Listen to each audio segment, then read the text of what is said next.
Yeah. That stock that I mentioned last night, though, it's already up to $6.16 pre-market. Sorry, what is? Uh, Broadband Incorporated, stock ticker BWEN.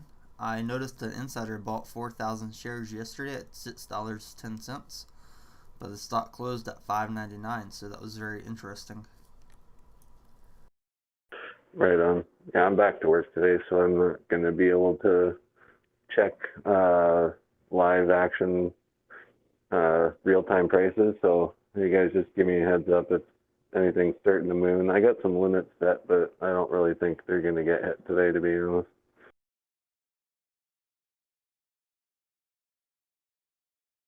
But I'll be around listening in. So You don't have Quest Trade on your phone? oh no, I do. It's just 15 minutes behind, unfortunately. I don't know why. Oh, Probably just because it's still level one. I didn't upgrade. 'Cause I was just sitting at home, right? I didn't need it, so. yeah. No, that makes sense. I'll hope we make some money today. I'm feeling hopeful. Yeah, me too, buddy. Piedmont's looking damn healthy right now. I know that.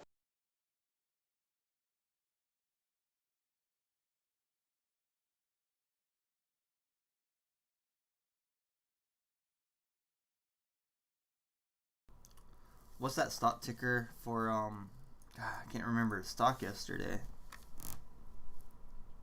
I gotta look at the Which one? ticker. I'm gonna look through the ticker channel. Let's see. Hey, Who, me? I'm in the robot zone though too, so it might be messed up.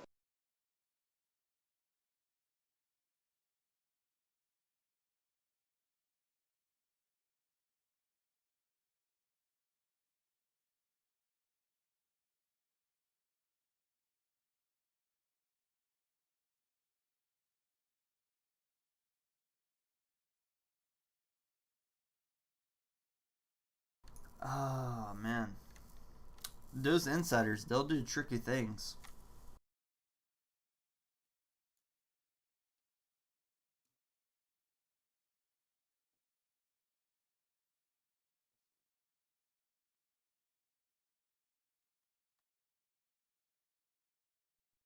Was my audio too high?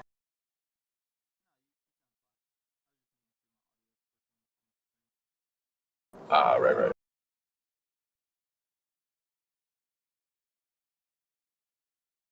So he bought, so that must signify some kind of development growth or changes or something, right? Or Yeah. You know what's weird? Open Insider showed BWEN for only 4,000 shares, but it hasn't updated GameStop since January. It's so corrupt. wow. They have advertising right now by the Motley Fool as well, like a giant banner from those guys.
I had a really weird dream last night that some chick was like electrocuting me with this like cattle prod thing.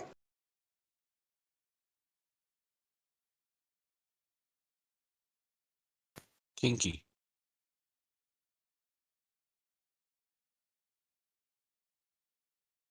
Must have been something I watched right before bed. I don't Yeah, that's what I was thinking. know.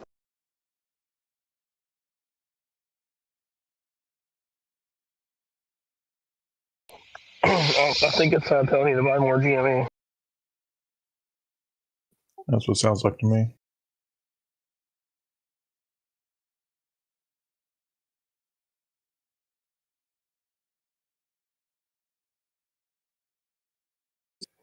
I've been terrified to just touch anything right now since because all the hype this week, and it's just killing me. Because you guys have made so much money messing with this stuff, and I've just been sitting here looking at it.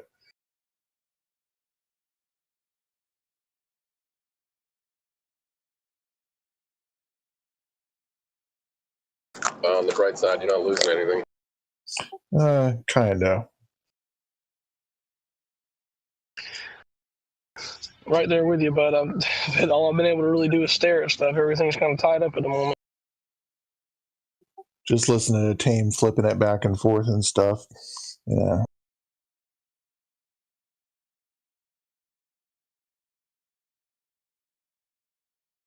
Oh, don't let his style change your style.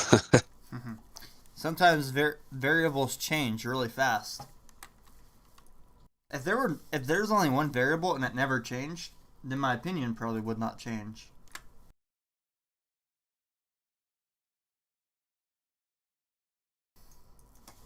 Like we have these websites, they have these really elaborate tables. Usually they stay up to date, but they're not updating their GameStop tables. And they're having sponsors like the Motley Fool, Robinhood, and now I know why they're not updating their GameStop tables on which insiders bought or sold their shares. Shady, shady.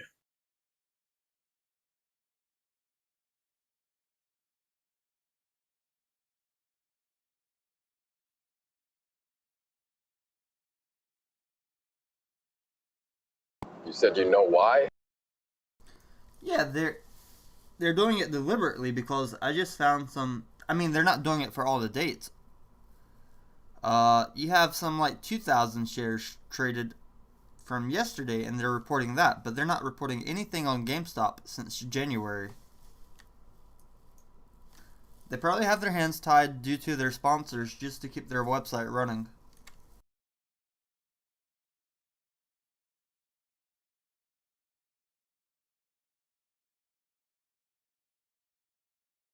It says in the disclaimer, data provided by sec.gov 6 o'clock to 22 ET Monday to Friday except federal holidays.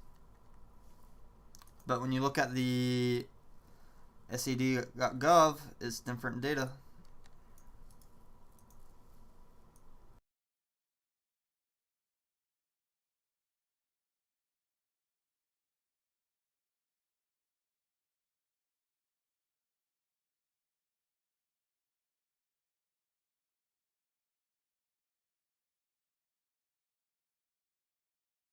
That's some liquid hot bullshit right there, man. That's stupid.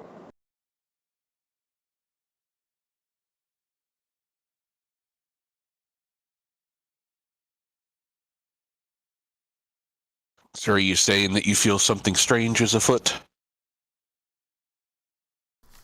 Yeah, I wish these data sites would be true to the customers. Well, maybe we're not even their customers. Maybe the hedge funds are their customers.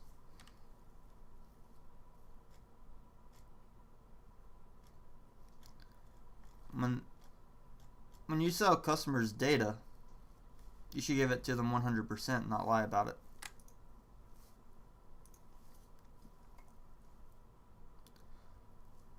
It does, the latest transaction, January 19th. Nothing after that. It does not have any of the transactions where people bought or sold over the $40 mark.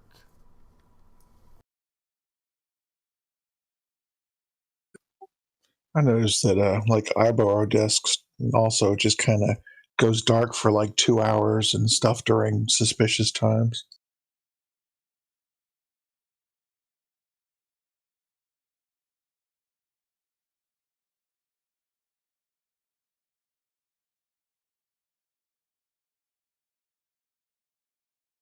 Yeah, these data analytics, it makes me question if they're doing it on purpose or if their advertisers are forcing them to do it, or if they're really unable to retrieve it from the SEC through their automatic servers.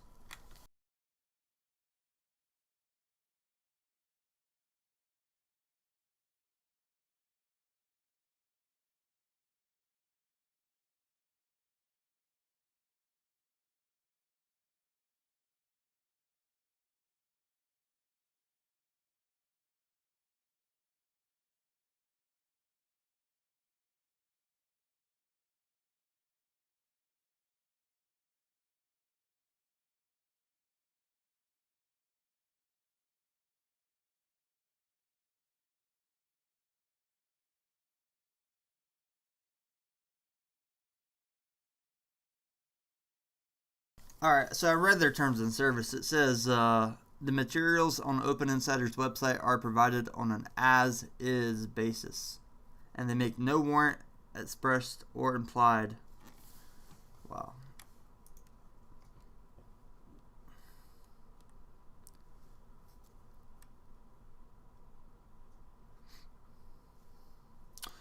Open Insider has not reviewed all of the sites linked to its website and is not responsible for the content of such linked sites.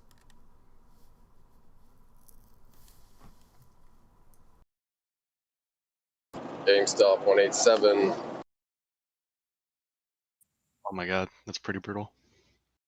I'm glad I woke up late today. Ain't nothing you're worth seeing yet.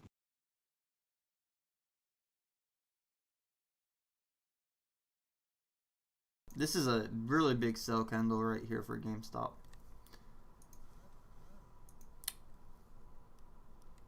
It's not there yet, but it's forming. Shit, I'm only down $600 right now. I ain't worried. Damn. You're not worried? No, not this time.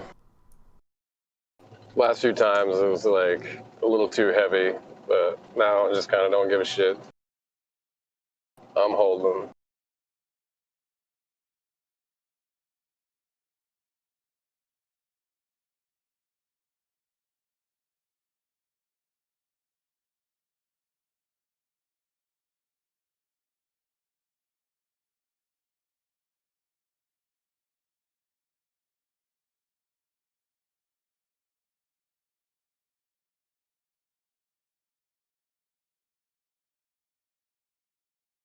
I heard there's like 5 or 6 witches coming here pretty soon, so 4 of them, something like that.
I wanted to watch the pre-market because one, I noticed an insider bought a lot of shares of BWEN yesterday. I want to see how that affect the pre-market. So what was, I was kind of looking at that. What was it? So it may have something to do with Biden's green energy policy and windmills across the United States, but I think the insider bought more shares just to have more voting rights. Was it the director of human resources? Let me double check. I think so. I think she does HR. Either that or they know something. Because I looked at it, I don't know, I think they called it a K10 or something.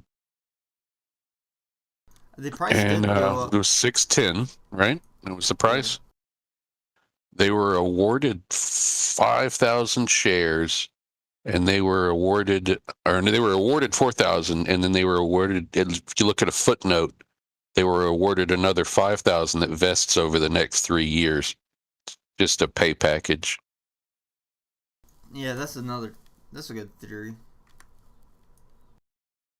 It's a nice one. I like how they value it at 610 as well. The stock jumped to 630 like a day before she bought it. Yeah, they just threw a bunch of cash at her in stocks. Yep. I wish a company would do that to me.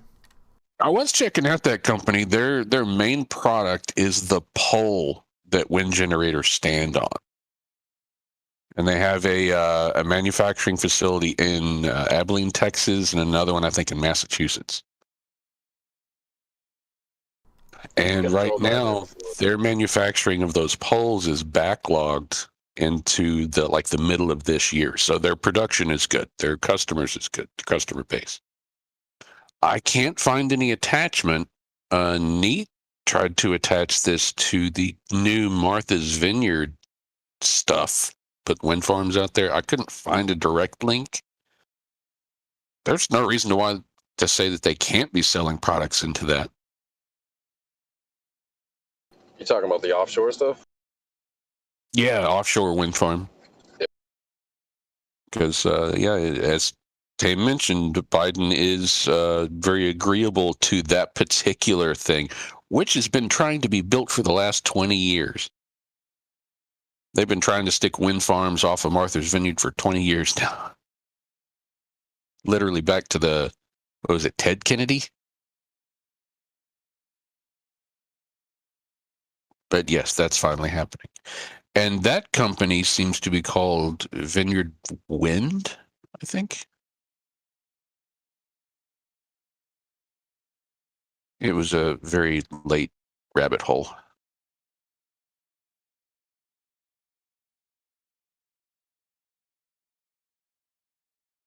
What are your opinions on the GameStop dip so far, pre-market?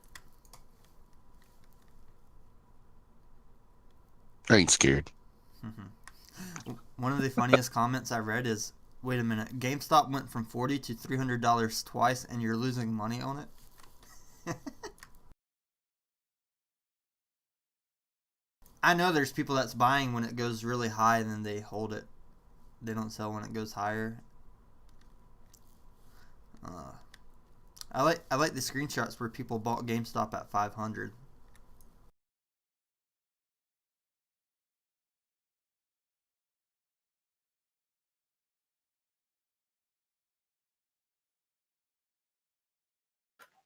Well, I've bought my first shares of GME at 380, so I'm not that not that far off. Did you hold it or did you average down? What happened? So the first shares I've been holding here since the whole thing happened, and then I've been buying. I've bought the first dip. It went to around 100 or something. I've bought it there. Then I bought one more on the way up, and then I've been trading in and out with some of them, buying AMC back and forth. It's not bad. I think I'll check my average. I'll tell you exactly what I'm on right now.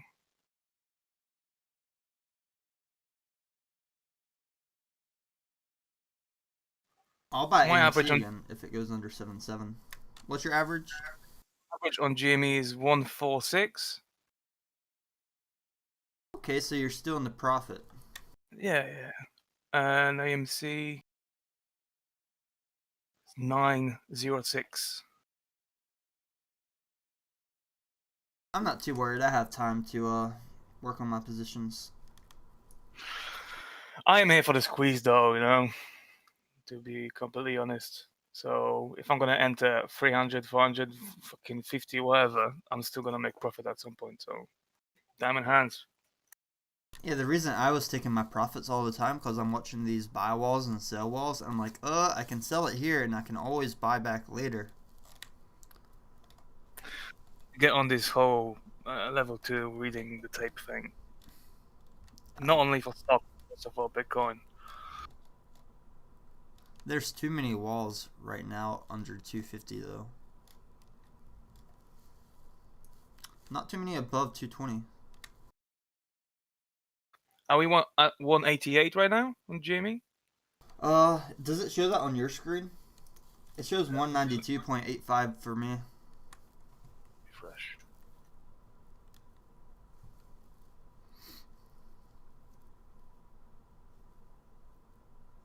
Yeah, I've got 188.2 on TradingView for some reason. Apparently, the hedge funds borrowed GameStop shares through ETFs by shorting ETFs.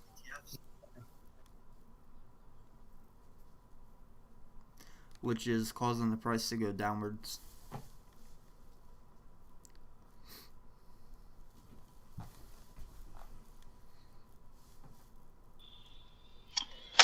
But if they're doing that, isn't that just kind of like kicking the can down the road, so to speak? No. So say you short it for like a 1 week or 1 month, and it actually does stay lower than that price, you're making profit. I'm pretty sure they shorted GameStop when it went up to $500.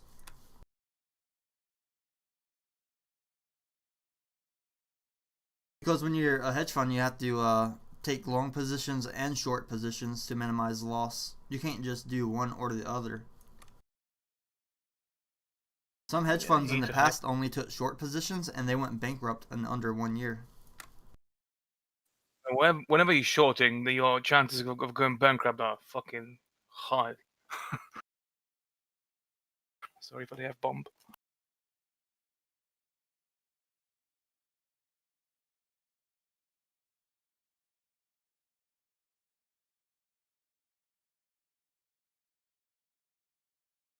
Apparently yesterday there's 3.5 million shares of GameStop lent through the ETFs.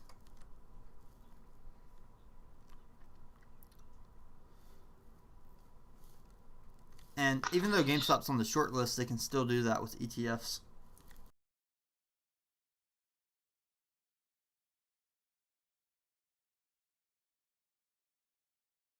It's kind of crazy to think that they're doubling down. Why can't you just take your losses and let this whole squeeze happen? And now you're fucking doubling down, tripling down, quadrupling down, and when it pops, you will lose. Ugh, humans are crazy. I think it's about ego this time, man.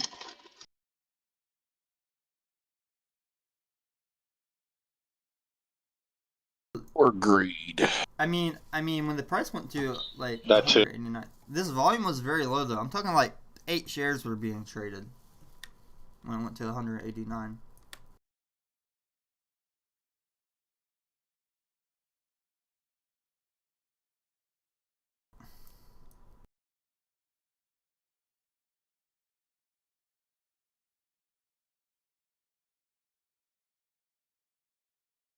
I'll wait for the Bitcoin to bounce. Come on.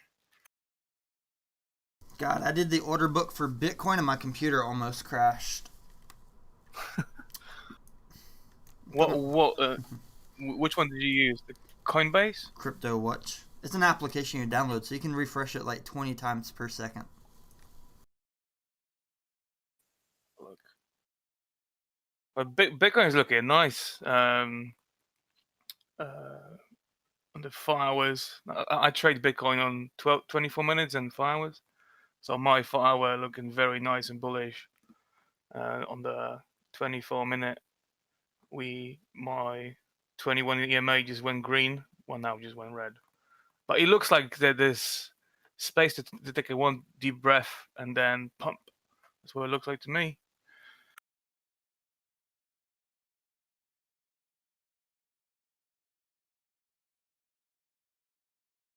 I mean, isn't it crazy? I mean, the European market is very low volume. Usually, like Germany, not even the same volume as one state in America.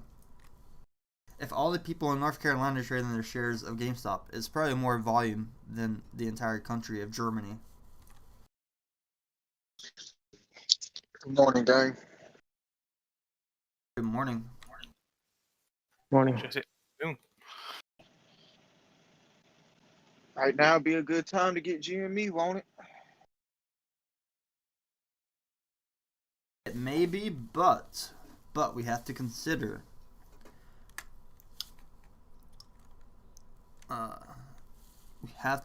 earlier it went down to 189. Oh, I didn't see that. I'm literally just waking up probably 20 minutes ago. Oh yeah, I think I started a live stream and it was really low price. I think it's just gonna keep dipping, right? Look at this large volume though, but it's still in the MACD negative.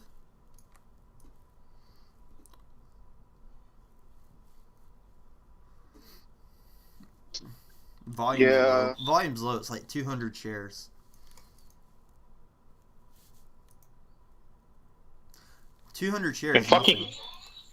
And fucking Weevil won't let me buy any GME, man. And I have almost $1,000 of buying power.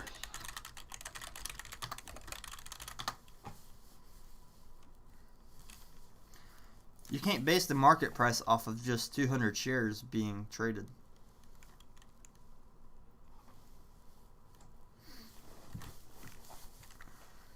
Yeah, that's crazy there. So what did you mean by, like, when I said right now would be a good time to stock up on it? You said you don't know really. Like, should I wait till it drop more? Do you want to buy today or do you want to buy tomorrow? Because tomorrow it could dip more. I'm looking at the order book, and there's like do you have level 2 data? Yeah, I can. I'm headed to the bank now. My stimulus check came yesterday, but I was off, and my job, the way my job is, after 70 hours of driving, you have to take a 34-hour break, and you can't do nothing with your truck. Okay. So market opens in 10 minutes, but yeah. There's a sell wall at $200 per share, but there's no really big buy walls until it goes down to 196. Okay, so you might be able to get for like 196.6. All right, you might be able to. So all right. good morning. If it drops any more, I'll get some more. But if not, I'll just wait it out. So you don't see it really going up too much today. You still see it dipping, right? It will go up today, but what I'm saying is tonight it could drop low like this. And if you're, what do you trade on? Did they allow you to trade really late at night? I got Weeble. I know Robinhood lets me buy at night, but I can't sell. It'll let me buy whatever. Oh, that's weird. Yeah, Robinhood always been like that though. Like I could, like, let's just say it's 11 o'clock at night. I can place the order in on Robinhood, and it won't go through until the morning, but it'll be for the price that I paid for. So let's just say it drops down to $100, and I catch it at 100. It'll take my order for $100, and then that morning when I get up, that's what my order would be for however many shares I got.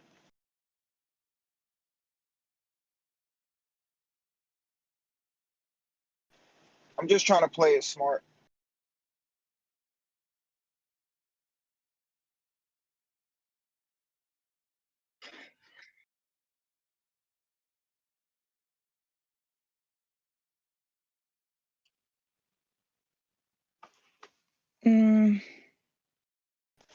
I mean, but it's still pre-market though, so it can shoot up at any given moment today, right?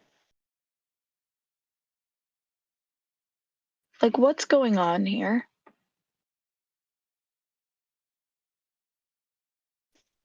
The Bears trying to scare us. Hey, are you asking about what's going on with GameStop? Yeah, sorry. Yesterday, they borrowed 3.5 million shares through ETFs. So that's how they were able to bypass the short block. They were blocked from shorting the stock, but they shorted the ETFs that own GameStop Right. for 3.5 I million see. shares, and then sold some shares of GameStop. So, what are the implications today? It could cause a price drop in the evening, like I was trying to talk to Carolina about, how tonight it could drop a lot more after market. But it could have some peaks and rises when markets open today as well. I can't tell you exactly what will happen, but that's the pattern we may see today. So if you do like day trading, today is going to be your day. If you like to buy and hold, you might want to wait.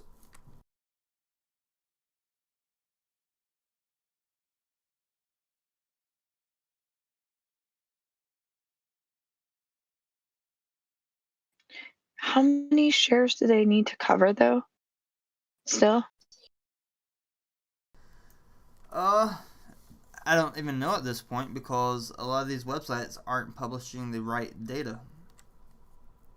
So what we've been doing is we've been checking with our brokerage firms, seeing how many shares of GameStop are allowed to be shorted. And most of those brokerage firms say 0 shares are available right now. And today we said it was going to be on the list, right? Yeah, it's supposed to be. But remember, the hedge fund Citadel Capital owns S3 Partners now after this thing happened.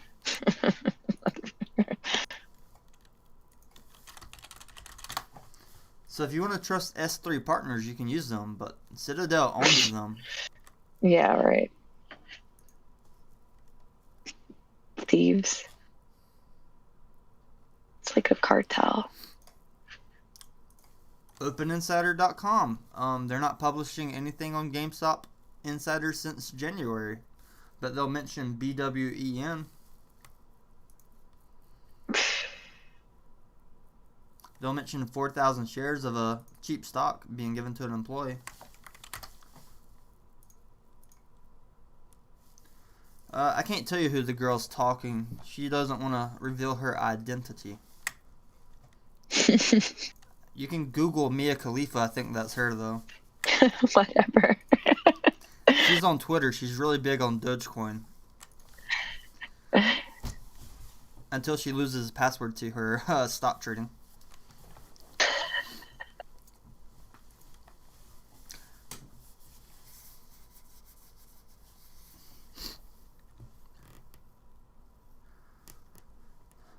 Yeah, the MACD shows GameStop going up right now, but like I said, very low volume. Like this price was traded down from low volume, so it happens a lot. If there's very low volume in a market, if you don't have many shares of a company, the price might stagger. That's why companies prefer to have more shares. Imagine if a company like Berkshire Hathaway just started with 10 shares and made the price per share millions of dollars. Imagine if Bitcoin only had 12 Bitcoins.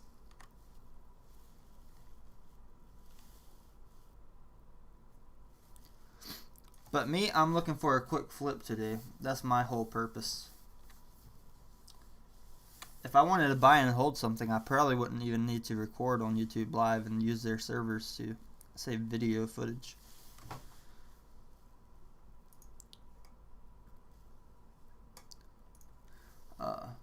How about this? Let's play something, YouTube. Type a stock ticker that you would buy right now today, and you will not be afraid to look at the price 10 years from now. Tesla. You pick one of the most expensive stocks. All right. Hey, if you can afford it, it's not expensive. The price to earnings ratio, that is the most expensive stock in the world.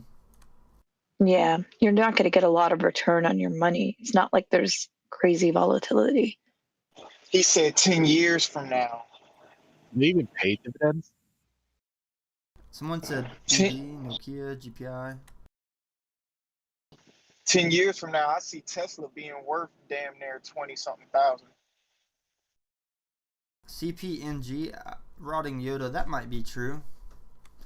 Coupang's really cheap. Hell, Sundial. Yo, yo, yo. Good morning, good morning. Hey, morning.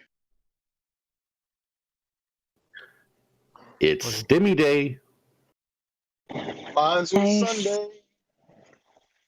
First thing I did was check mine this morning. It was right there. My wife was like, go ahead. I know you want to. Just put it all in there.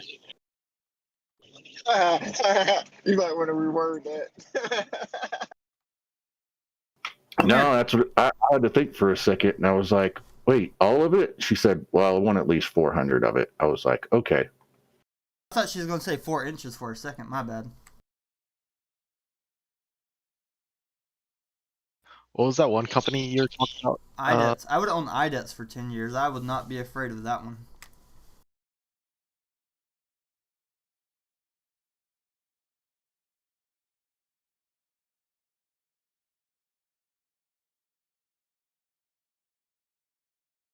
I was actually looking at Disney. Have you ever been to Disney? Do they really have that much more room to grow? Before the pandemic hit, my wife and I and my parents actually went, and it was awesome. And what they did with the Star Wars area was absolutely phenomenal. And I mean, dude, they make like $16 million a day net. They spent it's like 22 million gross, $16 million net a day. Disney has been on a constant growth. It's already recovered way past its pre-COVID levels. So it's everything after this is just pure growth. Yeah, well, Disney was setting up 9 Disney o'clock. Plus. Ding, ding, ding, And ding, ding. they own Marvel, and now they own Star Wars. I mean, like, if you don't think they're gonna milk the ever-loving crap out of both of those. Don't forget all the Fox properties they bought up too. Yeah, but their market cap's $357 billion. You think it can really go up like 10 times? It's a long hold for me. And in America, people are having less children. Oh, but Disney's so much more than their parks. You've never met my wife. I know. Adults like to go to Disneyland, but the streaming service is more towards kids. No. She watches all the Disney movies. It's crazy. Her whole family does. There are people like that. I mean, I'm not down in it. Don't get me wrong. Like, it's not for me. I mean, like, I watched them when I was a kid, and that was enough. But, like, legitimately, my wife and her sister and her whole entire family, they're absolutely in love with Disney. Like, seriously. Like, they can't get enough of it. I knew some folks that got married to a Disney theme, like their entire wedding. They were adults. Like Mickey Mouse ears everywhere? No, like tables were named after like movies, and like there were little themes and things going on. I don't know. It was just too whatever. Mm-hmm. So before 9:30 hits, all I've been saying is I did TA on this, and it always appears like it drops right when the bell rings. Cool. And you can get the lowest price on Disney right when the bell rings. Within the first 5 minutes, it dips down to like 194. I thought we were talking about GameStop. Oh, sorry. You can probably get back into GameStop at 194.5, Carolina. There's literally 44 orders before 19. Holy crap, GameStop's down to 195? And it's at 195 right now. 51, 52, 53, 54. There's 55 orders above 194.5. All right. That's actually slowly climbing. More people are buying at 195. That's why I was asking. Somebody just put a big one at 195.02. Yeah. I also have another ticker that I wanted to share with everybody this morning that I was checking out, and it's a company that recently started in, believe it or not, 2020, and they've actually been doing really good. When they launched, of course, it went up and then it went down because that's what just happens. And then they made steady gains, and it looks like they're doing really well. But they're basically providing loans to people, and it's called Upstart. It's UPST.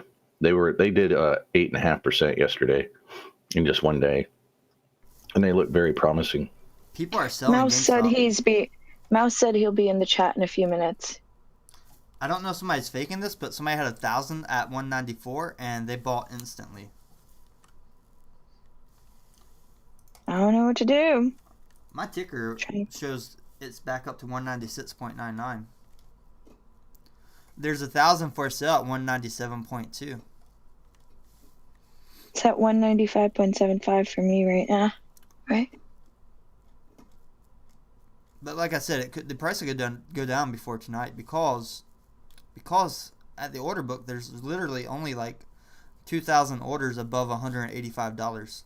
Oh, somebody just put 2,000 at 188. Mouse put all these things in the general, like links for us to like read some stuff on GME. I know he's like probably just bubbling with all this info. It's the SEC rule filings. He said those started yesterday. Why is Robinhood making GME 5% more expensive on the market? Right? Charging a premium. GME ETF rebalance I went to dates. buy it for the price that it's showing on there in GME right now. I mean, Robinhood is like, sorry, we're not giving it to you at market value. We're putting it 5% amount above market value to avoid overdraft. Just do limit. Do your limit, because I think anything with volatility, they do like it's like a buffer, so that in case the price bounces up and down after you put in your market order, do it as a limit.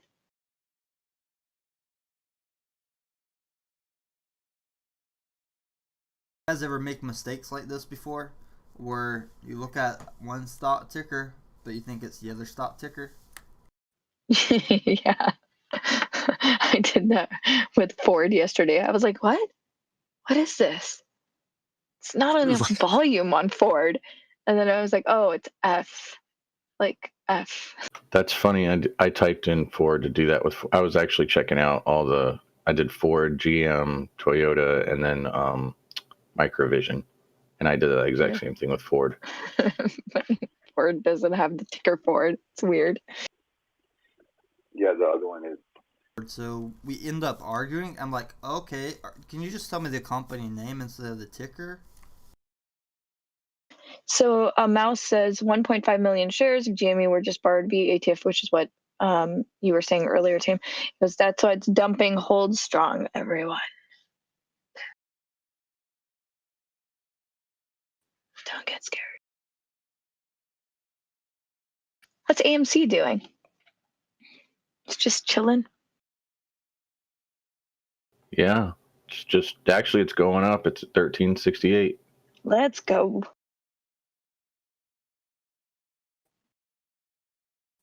It's not following. It broke away from GME, which is interesting. We were all talking about that yesterday. Like maybe, I think some people were suspecting like a ploy, like, hey, jump off like a trick to jump off GME and jump on AMC. I personally think they're more in trouble with GME personally than AMC, but that's just my opinion. I think the play is the play. I think the hedge funds have always been in more trouble with GME than AMC.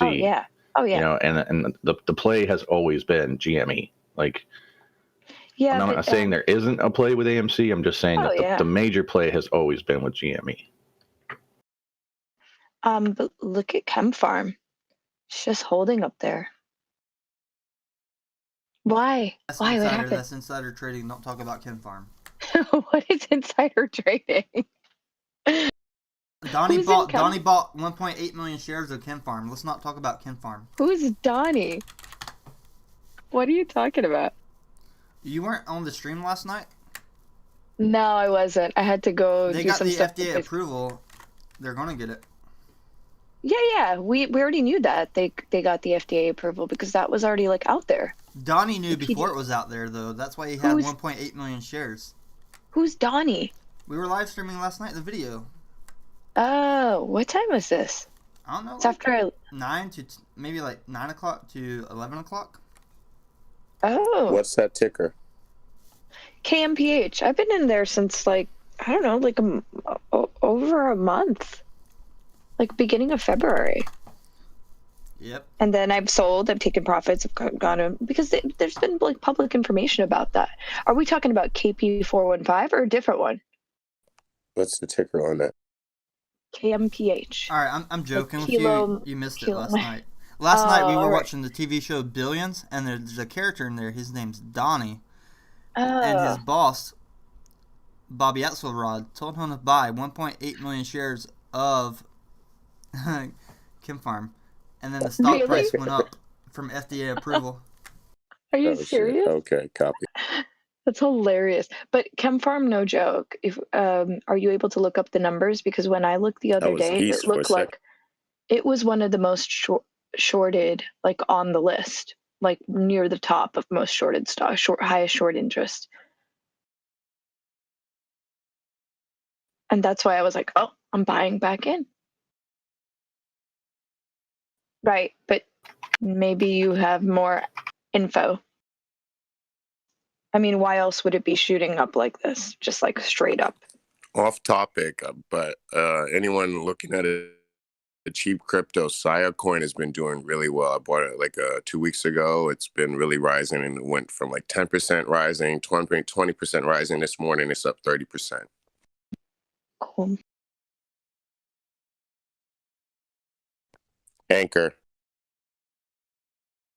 Did they do did they pay you interest for that one?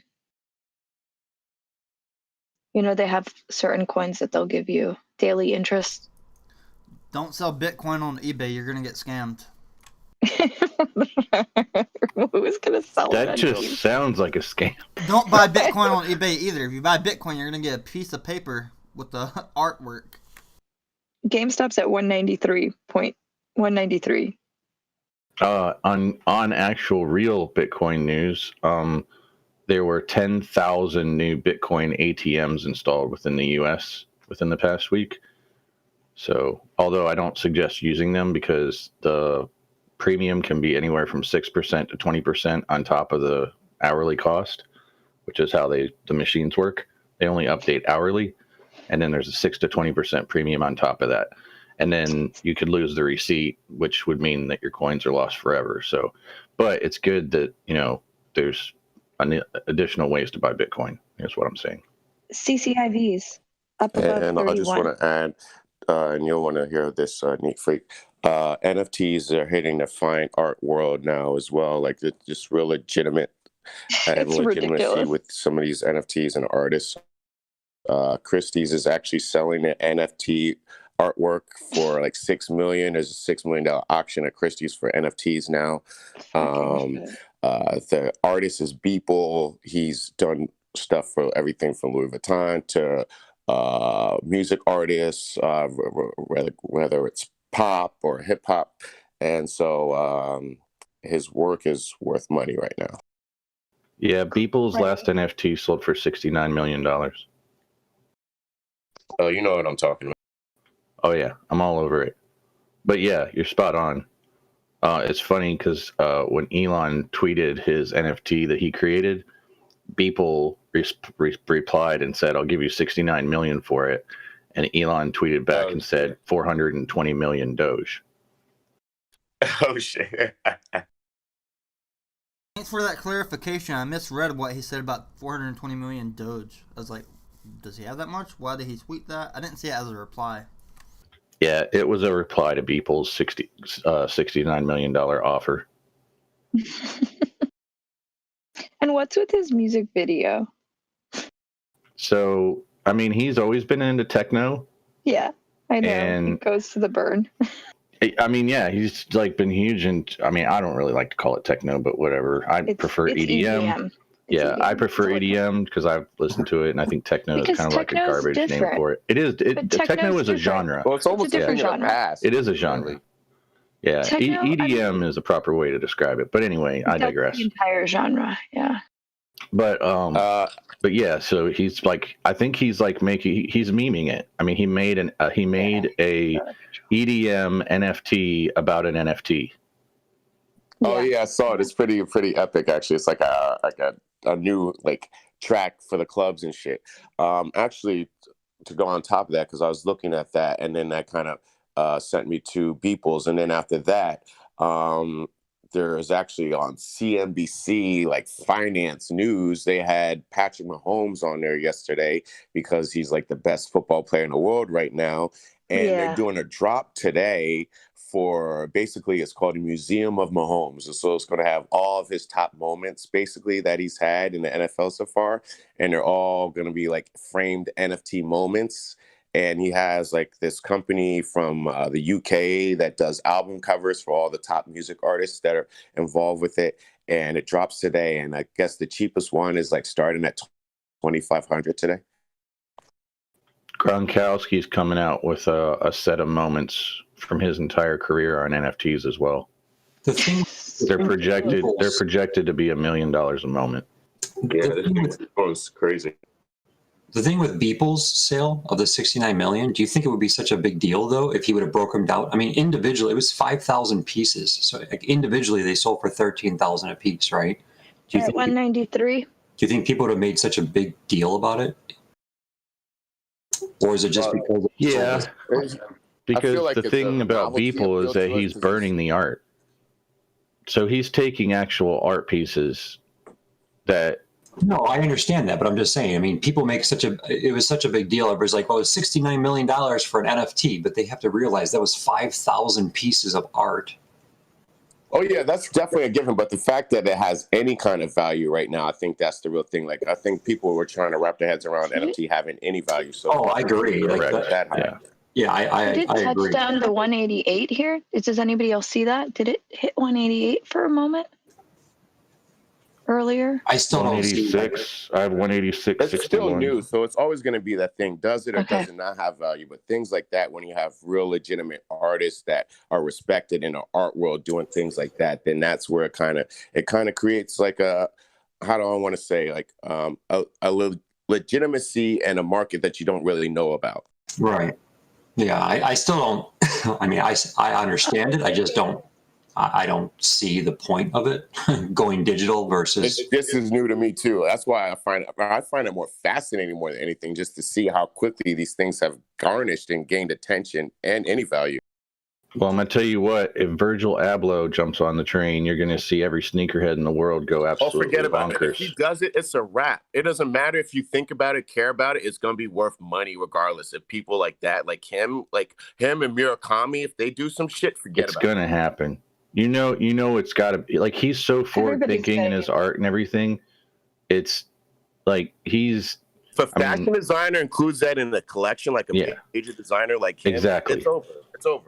Like, can you imagine like Virgil Abloh including an NFT with like the next set of Off-Whites? Oh, and imagine him having fucking Elon Musk walk down the runway at the end. Yeah, see, that just sounds too perfect.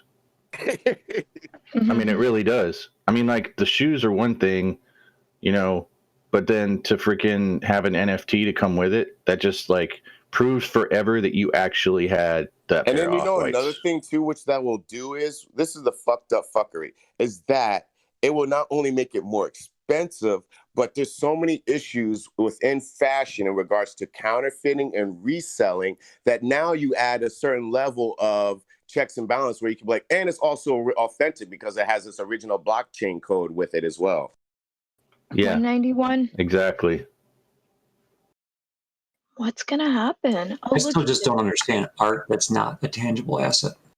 I wonder if it'll dip down to. Well, I mean, that's art if you really think about it. There's so many versions and medias when it comes to art where one person will understand it and appreciate it and pay endless amounts of money, and someone will look at it as shit. And it's something you look at as a priceless artwork, they'll look as shit. Beauty is in the eye of the beholder, and it also becomes even more when you start throwing in crazy ass values to shit. Well, I think the other thing is too that you have to. A lot of people keep mentioning this, so it must be a valid point because I keep seeing it. is that these NFTs don't deteriorate. Like, they're there forever. Yeah, that's one of the benefits to it. And also the price transaction history also stays with the NFT forever. So every time you trade, whatever that transaction fee was, it stays with like a price list with that NFT forever. And Did you know what anybody makes else that track really the price valuable is action? a lot of things with people that buy artwork and they die and the states keep it. There's all types of problems with trying to legitimize and have people praise it to say that it's real and authentic. When you have actual history of its purchase with it, then it just adds to the value of the fact that you don't have to worry about trying to find someone to even say, do you even have the real piece? Pfizer, what were you saying? Oh, I'm trying to figure out if anybody's like tracked the I was price saying action that on with GameStop. having like a purchase history to the NFTs. Hold on. No, I'm trying to talk about. I'm trying to prepare for GME before market opens. It's So gonna I'm dump. just We all trying know it. to. What do you know? It's gonna dump. Look at the stock. Look at it. It'll dump and then it'll come back up. It'll level out in the 170s. Well, it's a downward wedge, so I mean, technically, nothing's going to change until people have their money tomorrow. I got my money today.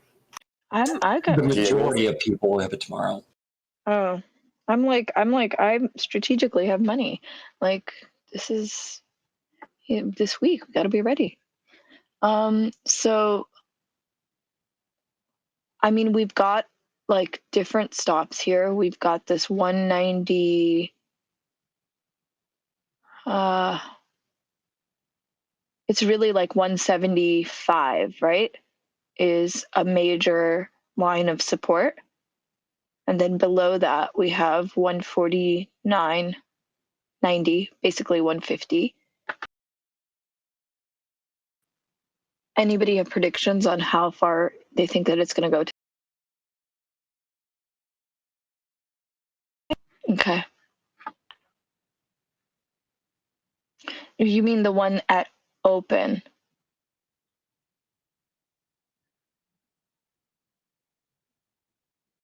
So that's not that much.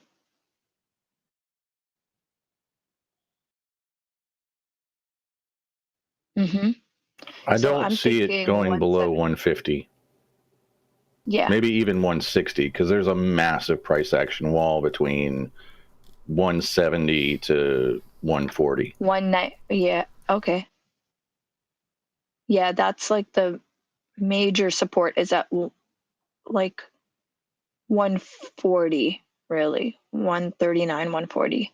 Yeah, because February 24th and February 25th was just like this a massive amount of price action, really ranging anywhere from like 118 to 194. I mean, but it's just a humongous cluster of price action right there. I mean, that's just a huge amount of work that they would have to try to push through. Personally, like just giving it, like I think it'll see resistance even at like maybe if it even got down that low as early as 175, it could start seeing. Yeah, I think 170. Yeah, I'm thinking 175 is going to be the major like first one that we're seeing. That's the next one. But if for some reason they're able to break through that, if people get scared, they dump, then it'll go to 150. Then it'll go to 140. All right, let me put another line here.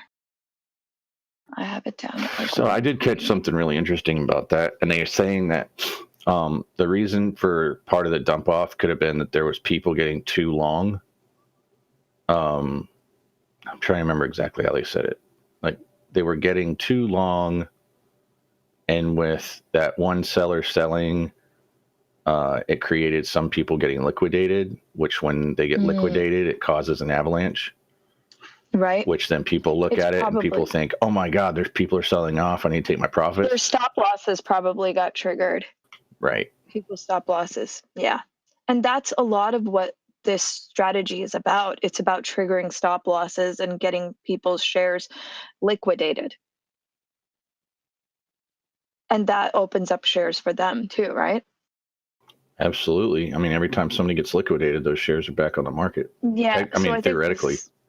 This whole strategy is about getting, because this is done all over the markets. It's not just GME. This is done throughout the entire market, is trying to break stop losses. Literally strategy by the market Yeah, that maker. one YouTuber did not help at all. What YouTube? Oh, yeah, fuck that guy. Fuck that guy. Sorry, YouTube. I know it's early. Good morning, YouTube. Has Mouse done his thing? Mouse said that he's going to be in the chat soon. He was T minus 7 minutes to the bell. I bought at 270. Yeah, I think I'll wait then to throw more in.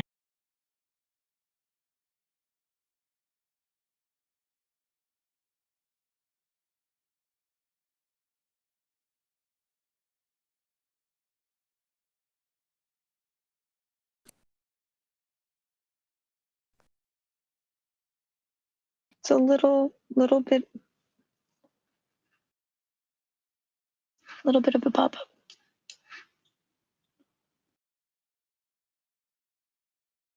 We're at 195.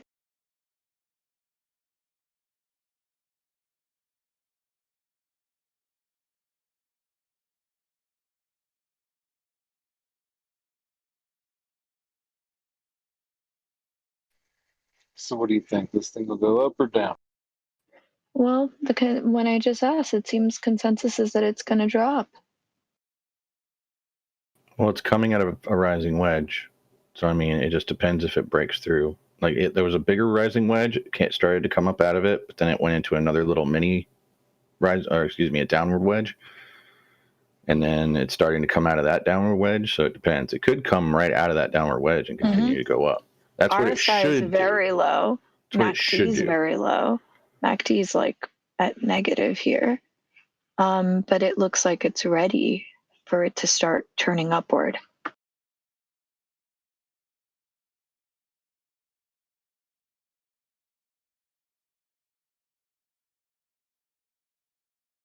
We have 5 minutes. I want to know when to. There's also this last time, which was at 185. Are you guys worried this morning? No, No. I'm trying to figure out the best entry point. With this sign, to me, at this point in time, it really does not matter. We're going to the stratosphere.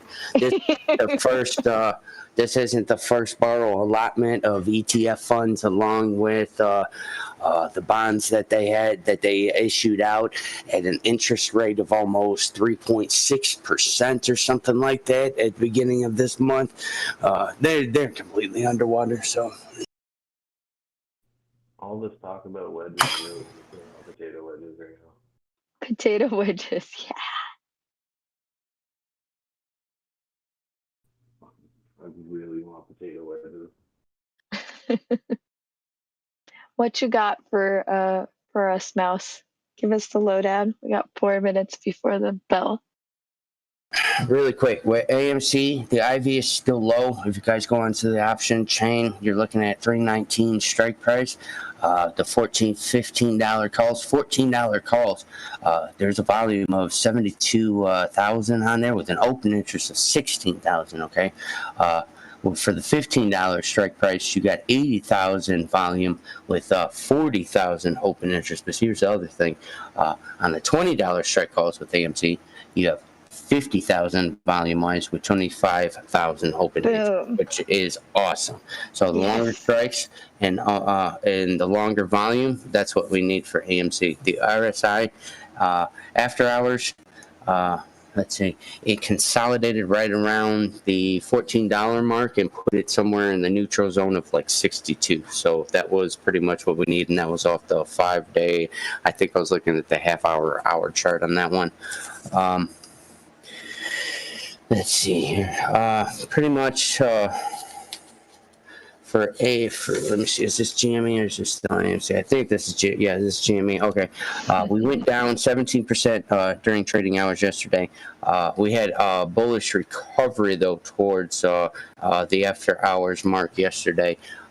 half hour after open, we dumped, but GME wasn't the only one to dump. There's a few others to dump. There's a lot of catalysts with what's going on in the market, but it was also the ETF, I believe, that they're borrowing shares from. So when GME dumps, ETF did dump yesterday. Same in correlation to what's going on this morning. We were expecting the $235 channel. We did break that down, but if you go and span out on your 30-day chart, if you look at the whole overall grand scheme of things, we did run up quickly, and where we're at is still above where we were. So we're still good. Last Wednesday and yesterday, I don't believe it was the shorts, and especially like today, right now, what's going on. I don't believe the shorts are trying to put GME into bankruptcy, because that's what shorts do, is they put it into bankruptcy to be able to get out of paying them. That being said, they're not doing that with GME. There's no way, because there's just too much limelight on it. So pretty much what factors into this GME right now is the shorts are just setting up to play the upside. So they already know this is going to go through the roof. There's nothing they can do about it. So now they're pumping the stock down as low as they can to be able to buy up, to be able to make money when this runs up on the upside. Last Wednesday and yesterday, complete similar to what I just said there. So again, open volume with our options. Our option volume, I think yesterday was somewhere around 300,000 plus total. A little down. The call to puts were relatively consolidated at that point, so it was about even calls to puts. Slightly more puts to calls, though, and I'm talking very, very slight percentage. But that's fine, because honestly, we had a very, very good bull run of calls to puts up until a day or two before, or a few days before, and then it switched over to slightly more puts than calls. It was the exact same thing that happened the last time we were doing a run-up, where we consolidated at the 150, and then we literally popped to the 150, and then now we're at 60. We're open. So, there comes the drop. Wow. Overall, all the way around 6% movement on the IV and stayed strong yesterday. The longer dated contracts, the bulls are still getting in those and holding. Our option calls, the 250 calls for open interest was 26,000, volume of 4,000. What people weren't really looking at yesterday, or maybe you guys didn't see on your charts, is the 300 calls, 75,000 open interest on that one, and 7,000 volume. So that just means we're comfortable more trading in 260, 270 versus what we are now, and we're looking at that as resistance and floor.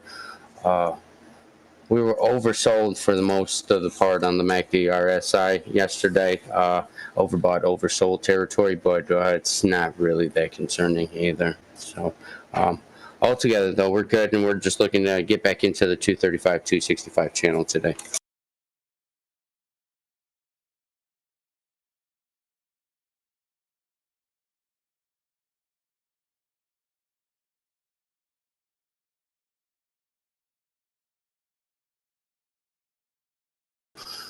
And with implied volatility, you'll see this. You're going to see a big push down. I do believe we're very, very close to the actual pop here.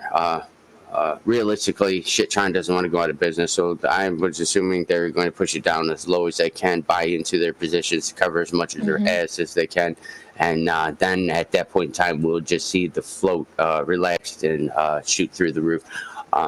It's the hard, solid math, as they have to buy every single share that's on the GME board of roster that is on what GME has put out to the market. And this is including institutional shares that's not on the open market. So all 71,000 shares have to be bought. But here's the other thing. The way the math puts it, they need to double that position and then add another 20%, and then that's how many shares they have to buy. We're looking roughly at, we're looking roughly about 140 million shares that need to be bought back. It's popping.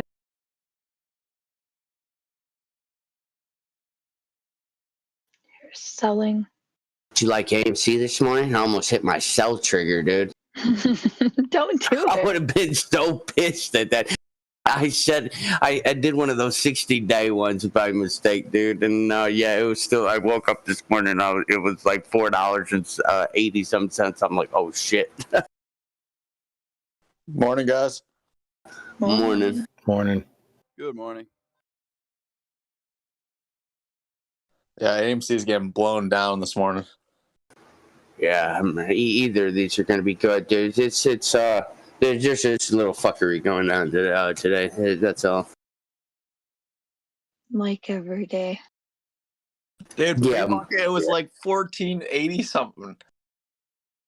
Yeah, right.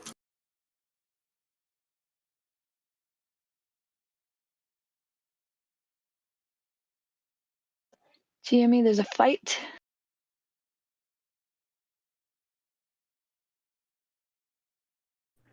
I'm back to work today, so I need you guys to keep me up to date with the prices. Is that Marduk? Yes, ma'am. Okay. Do you have any targets set? Like you want us to be like, let you know if Listening in, or do we have to ping you? No, you can just voice chat. I got my headphones on. We'll let you know when it hits $2,500 a share, buddy. I'm also looking to buy some if it goes low enough today. what's low enough? Anything in the hundreds, to be honest. Like It's already there. 175? Because it's, yeah. Or below that. What is it at? Somebody needs to wake up a little bit earlier. It was at like 190 something. And it could go to 185, 175, 150. But we don't know. Or do you need it to go below that? I mean, if it goes below 150, definitely. Yeah. I think that's a definite for most of us. But like 175? A little too high. Okay. Thanks. That helps.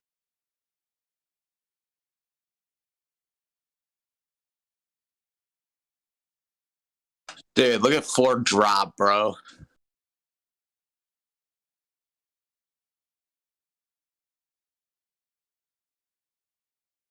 Oof. Yeah, that's well, it's starting to come back up a little bit.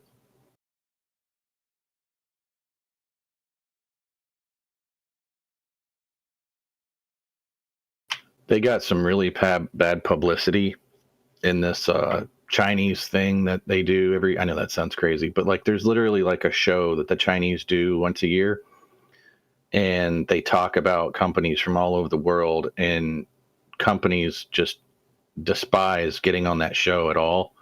And Ford was one of the ones they did this year. I was reading an article on it last night. They were saying how like in the Ford Focus, because you have to understand that China has the largest buying power of automobiles in the world because of the amount of people that they have. And they were saying that when Ford released the Focus, they had bad gearboxes, and they never did a recall, and they never commented on it, and they never looked out for their customers. Ford replied by saying that if anybody in China had a bad gearbox in their Focus, that they would take care of it, but that was just to play damage control. Damn. Well, for the first time in the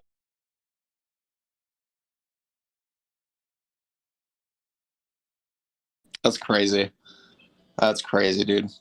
Microvision is taking a massive dump this morning. It's interesting. MBIS. Things that were doing well yesterday are dumping, and things that weren't doing so well yesterday are popping. Toyota took a little bit of a drop this morning too. The only GM for some reason is up.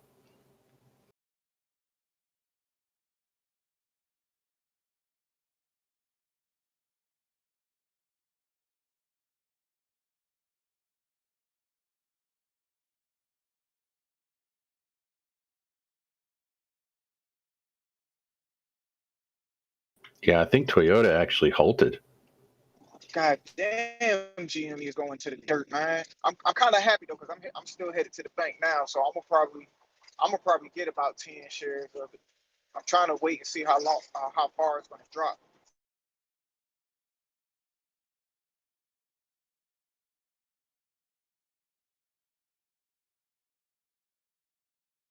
So my TA on Disney actually worked.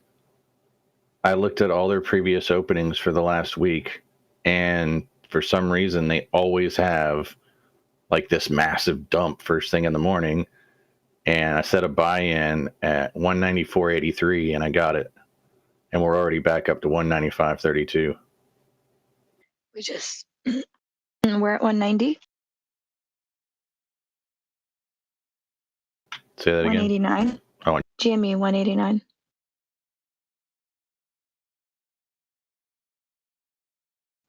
$187. Damn, AMC is down in the dirt. It'll be fine. oh, did it finally decide to fall in line and follow GME? 185. Yeah, it's at 12.82 now.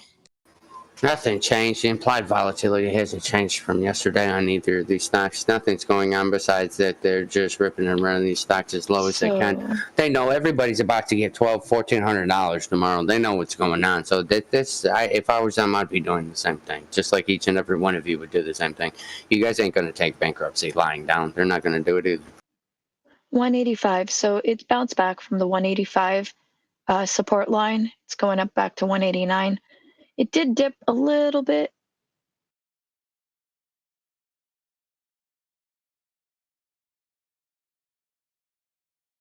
Today's low was 182.30.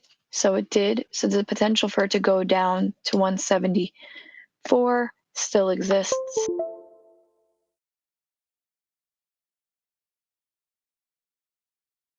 If it can break through that line. It's hitting that price action from the 24th and 23rd, 25th.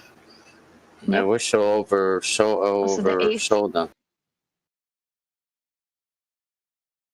From the 8th of March, from the 10th of March, and now it's pushing up.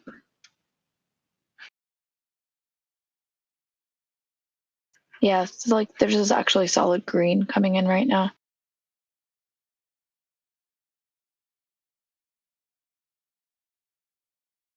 Look at that MACD on the 5-minute. Ugh. It looks like throw up.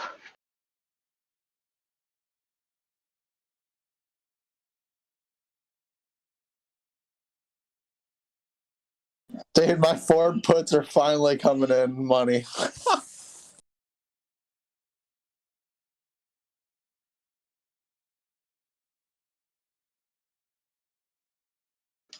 Yeah, the only thing that really matters here is looking at the price action, seeing what's happening, even though there's manipulation in play.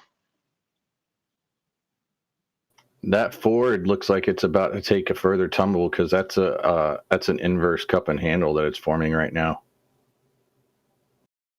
Hey, that's what I like to Hey, Time, can I ask you for?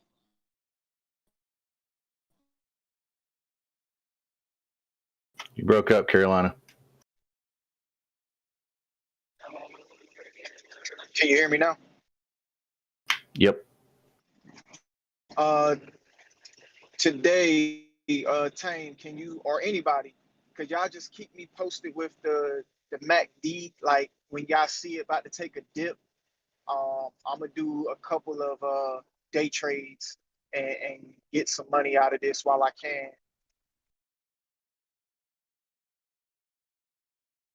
I mean, technically, it's in a dip right now. We just don't know where the bottom is. That's dangerous if you're not looking at a computer. Yeah.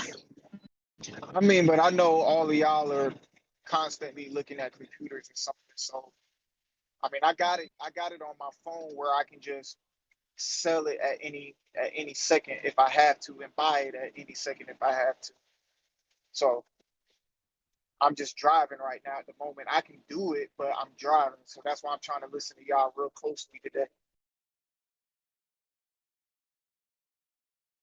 Why don't you just set limit orders instead of worrying about it right now? Yeah. It's like the limit buys and limit There sells. it goes. There comes red trying to break through 185. There it goes, I didn't make it 184.60. to the bank yet.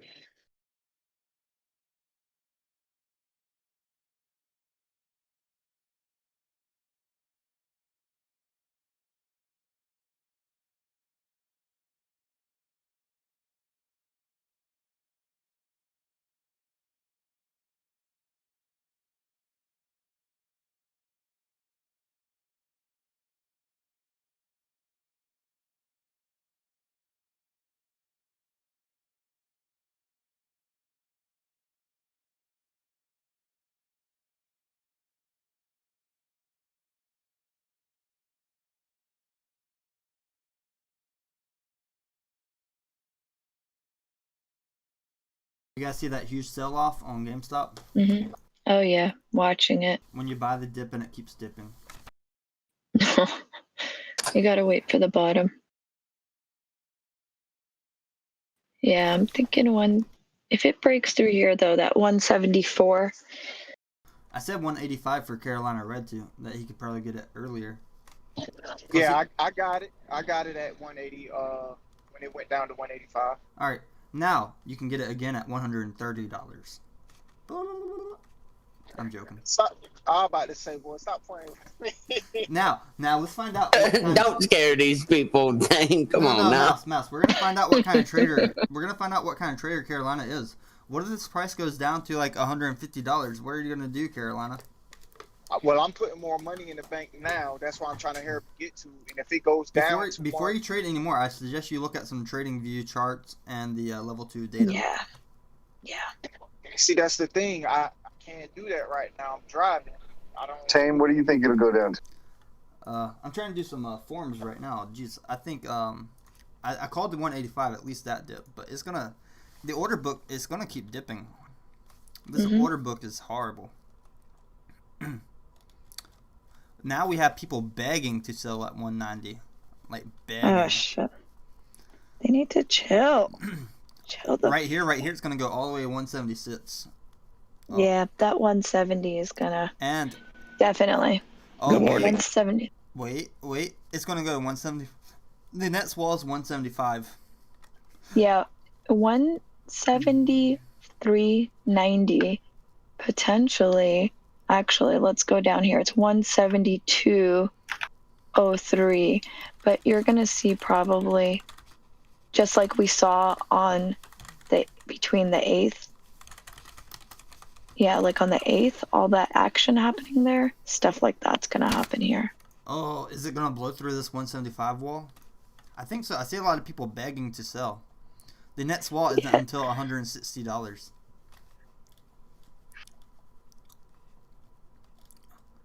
If it blows this wall, 170 is gonna go all the way down to 160. People don't know what's going on. They're scared that this is like it's a done. Yeah, Diznet, Carolina is driving right now. He has very limited information before he makes his trades. But I'll be back in like a few minutes. I have to get this done. Yeah, take your time. I ain't gonna rush. What's going on, players? What's up? Y'all ready to go to the moon today or what? After tomorrow. Yeah, not today. Are you guys still holding those contracts on AMC? I'm feeling good, man. I'm feeling good. I still feel fine holding the contract. For me, it was like a gamble, and I'm still hoping that it's going to pay off. I am about to double down on GME. Hell, yo. As soon as we figure out the bottom, I'm going to buy more. Yeah, I feel you. I got about $1,200 in my buying power right now. Ready to YOLO. I'm ready. Here, man. I might buy a little bit of AMC as well. I'm almost back to my 13 shares in GME.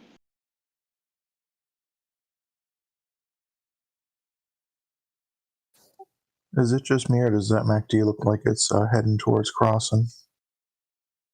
What time frame are you looking at, though? 1 minute. Yeah, you got to go off that 1 minute chart. Look at the 15 and 30 when you're looking at the MACD RSI and trying to figure out where it's going to go. Yeah.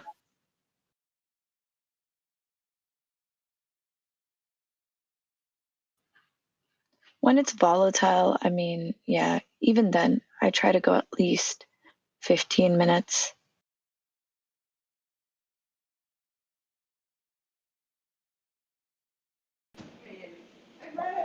Yeah.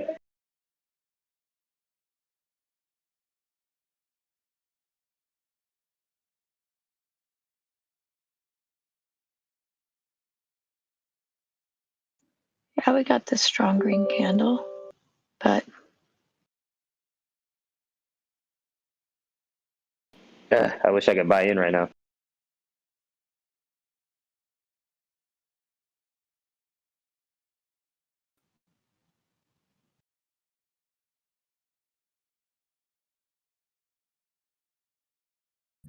It's pushing. looks good. But not on like the 15-minute yet.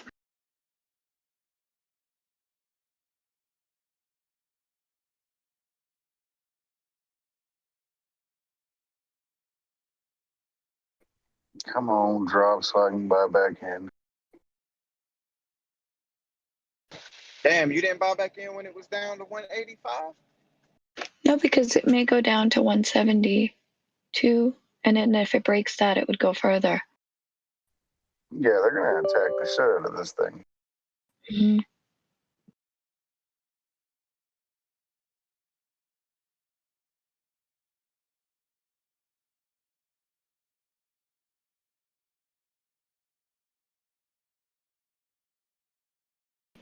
Dang, CCIV is pushing $32. Is it back up? Because it dipped for a little bit there. Oh, it's back. Good. Oh, it's a fight.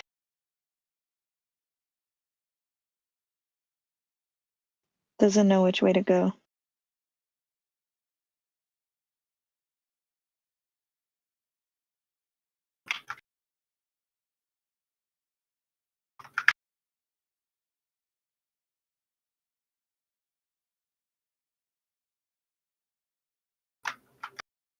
That's what I like, seeing my whole portfolio red. Buy, buy, buy. Red tag sale. I wish I could buy in GME right now, dude, but I ran out of funds. That's all right, I got you. I just landed an order. I was just thinking the same mouse. Now I started to develop the investor theme, you know, like the mindset about it going red. Oh, yeah, it's great when it goes red, right? You can buy. Before, like, Yeah, I'm ready to average down on my freaking GameStop. I'm at like 230 on one of my portfolios. You should have been, dude. It was at $40 3 weeks ago. Yeah. $40. So I sold out of my position back then, unfortunately. Yeah, he did. Totally on He accident. sure did. What? On accident, though. On accident. Oh, okay. This was back when I tried to do that limit sale, stop order, so whatever, and I messed up, and then it sold all my shares. But then I bought back in, and then I kind of averaged up, but you know what I'm saying. Now I know to average down. Yeah, you're still all right with GM. Yeah, you're all right with GME, even though you average up a little bit. But future, yeah, you want to start learning how to average down instead of the going up, though, for sure. Yeah, definitely. Now I feel like I learned both ways now, so at least I'm like, because right now I'm kind of averaging up on AMC. But yeah, it's kind of cool, like knowing how to do both now. So I'm like, all right, you know, it's good experience, good knowledge. Yeah, that's a real wealth right there. The money and what you made or what you lost, that's irrelevant. That's not real. What you just spoke to me about what you learned, that's the real wealth. Hell yeah, I got to get that education.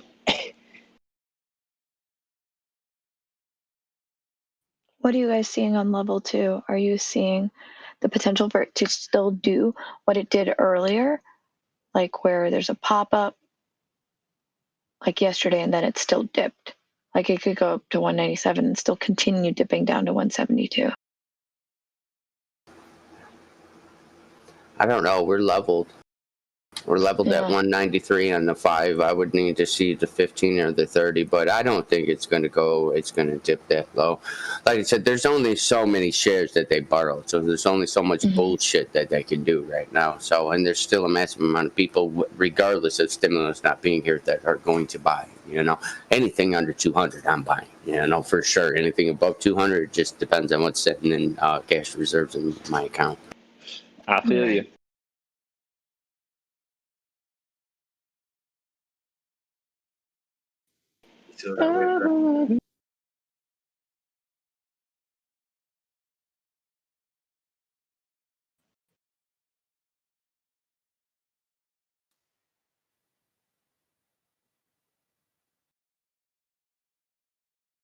Man, everything is on the low this morning. Like everything. I don't know what it is, man. Just like the patterns that we've seen it before, just everything being so red. And then next thing you know, we're seeing freaking 100% all across the board. So like, I'm really getting excited, especially just everything that's going on right now. It's like, oh my gosh, is this it? Like, could this be it? It's so beautiful. I mean, literally the only stock that I see that's not in the red right now is Apple. Yeah, my CTRM is going down a little bit too, which is nice.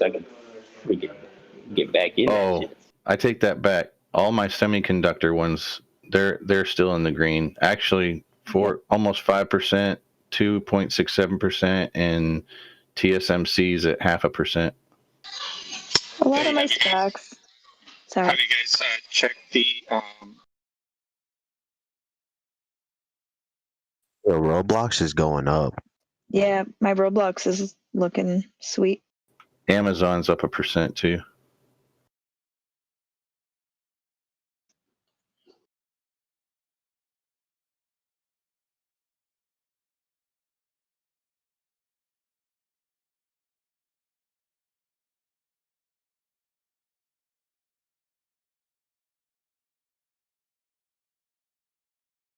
Chem Farms. I read this horrible article last night.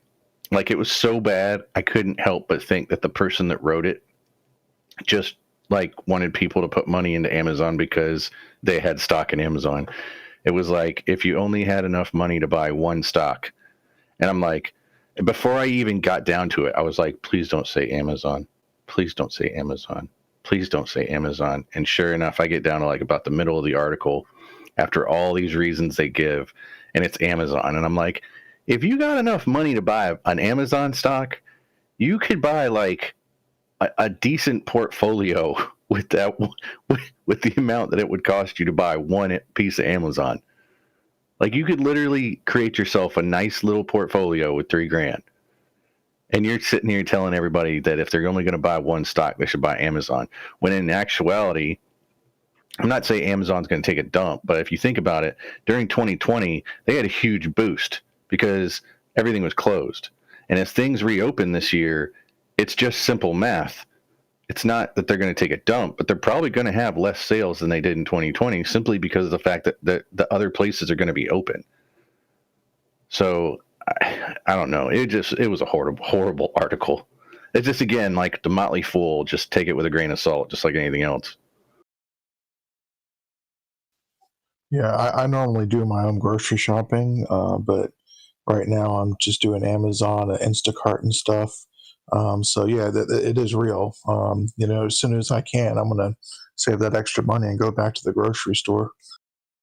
Right, absolutely, and that's what I'm saying. Like, if you jumped in before, I mean, like, if you had the forethought, or you were already in, and you were able to get like all those gains from Walmart and Amazon during 2020 during COVID, when people couldn't get, people didn't have any other options.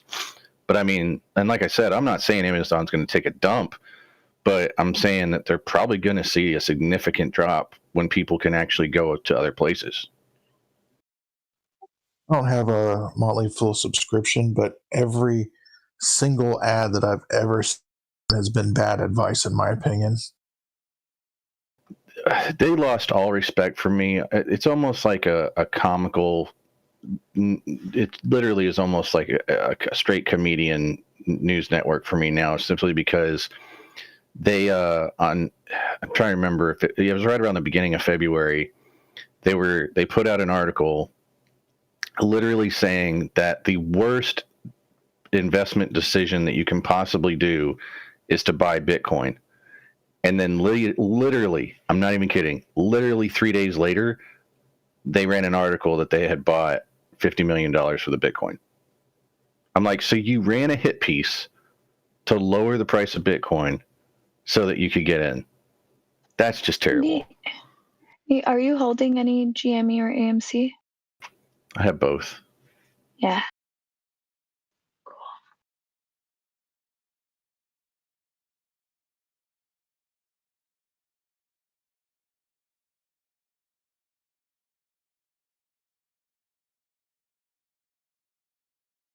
Yeah, my AMC is at 978. My GME is at 157.75. Cool.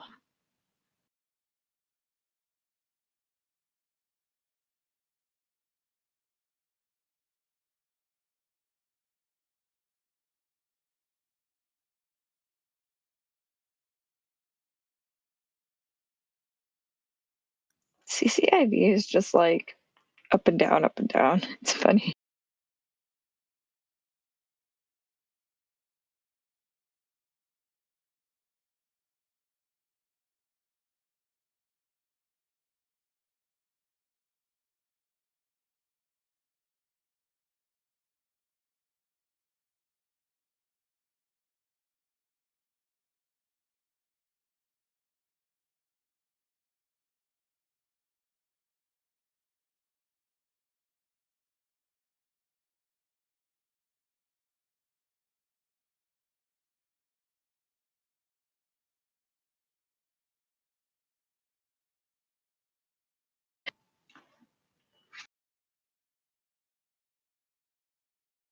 Looks like consolidation happening. GME.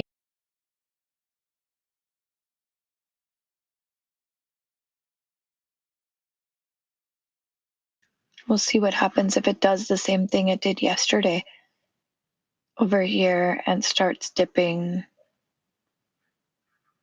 It'll stay between this, and then what did they do? They pushed it in power hour, they pushed it down. To be honest with you guys, I'm really think they're gonna push this thing down as much much as possible. Yep. Definitely. Oh God, how exciting! Dude, yeah. I like how Weeble gives you free stocks, but they just gave me a stock that's negative right now. Oh man, really? Yeah. Like negative? No. It's like down like 8 cents.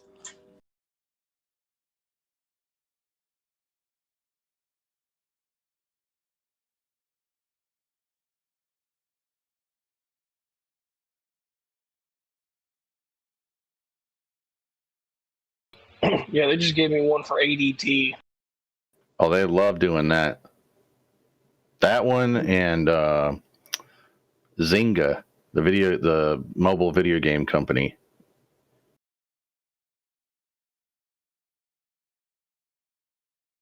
But hey, free shares are free shares. Yeah, I got one for Entero Resource.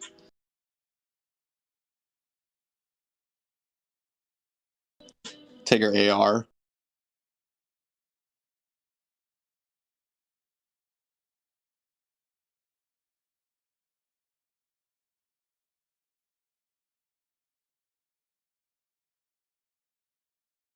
Also got another one for GNW, and I haven't even looked that one up yet.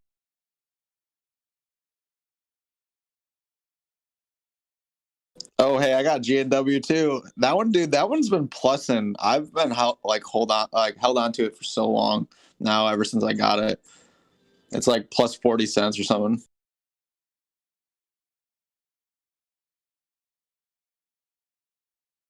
Space is on a decent trajectory too.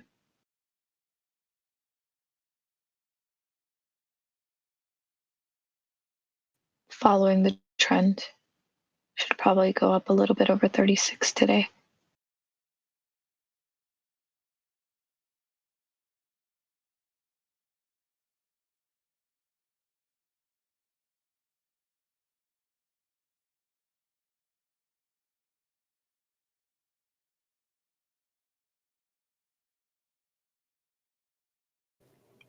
Interesting news for this morning. CNN Business out of New York.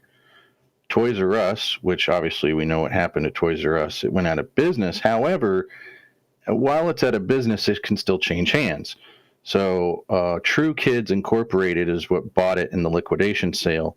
Now WHP Global, a New York-based brand management company, announced yesterday that it has bought controlling interest of Toys R Us from True Kids Inc. And will now manage the business and growth. So yeah, we Mouse may actually see discussed this yesterday. As soon Toys as R the Us. news broke. Mhm. Sorry, I did not know that that was discussed. It's all good. We should bring it up again. Yeah, I think it broke, and literally as it was breaking, we were discussing it. True who again? True Kids, I heard. So True Kids bought Okay. bought them after, but then it was WHP, I think, which has some other things Correct. too. They have some other companies that they hold. I think Joseph Abood and something else they mentioned in the article. Can't remember right now. Authentic Brands Group, Marquee Brands, and Rev. Ann Klein and Joseph Abood. Okay.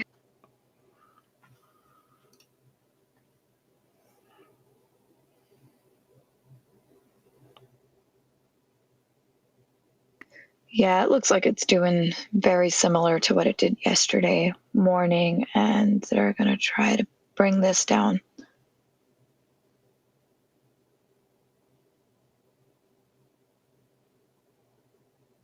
I mean, AMC is fucking my portfolio up right now.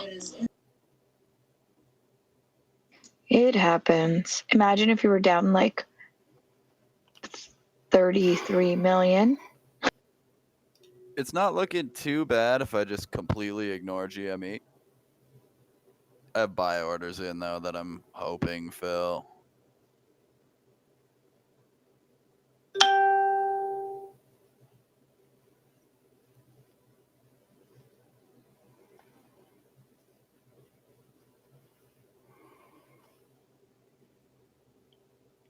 On another note, my Ford two puts are up 111%. I'm debating on selling them or not.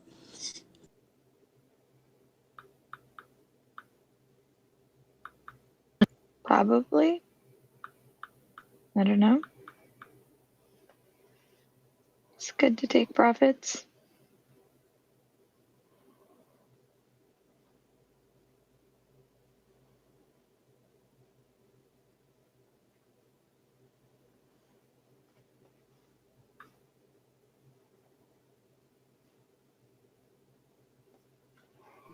It was good to see Sundial in the $70s. Nice.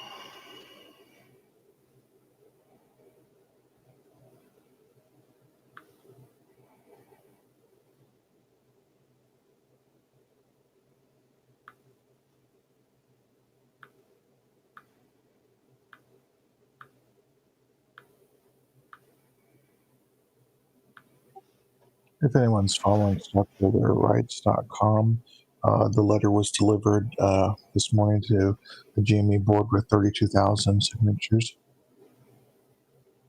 What's this? Oh, the stockholderrights.com, the thing that people were signing to a petition for a emergency GME meeting, board meeting, where they did a call count of the stocks. Yeah, stock recall.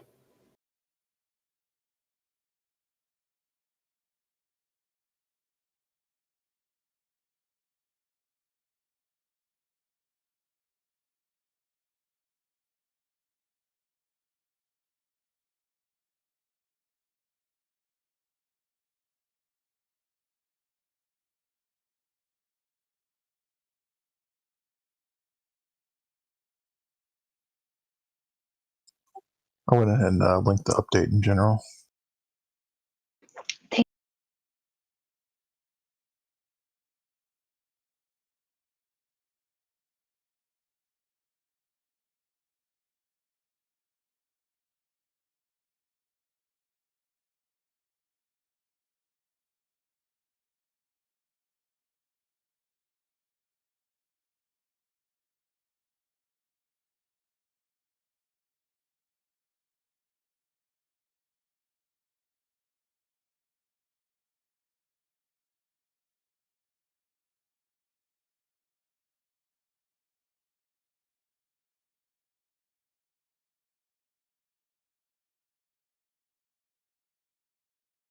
So did anybody else see that the messaging app Signal got banned in China?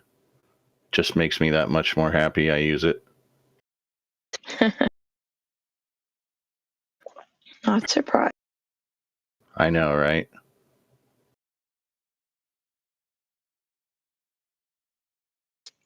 Meanwhile, I found out about. Well, I'm not going to talk about this on the air, actually. Remind me when we're off the air to talk about Signal and, yeah, something related to that. Okay, I will because It's related to like money opportunity.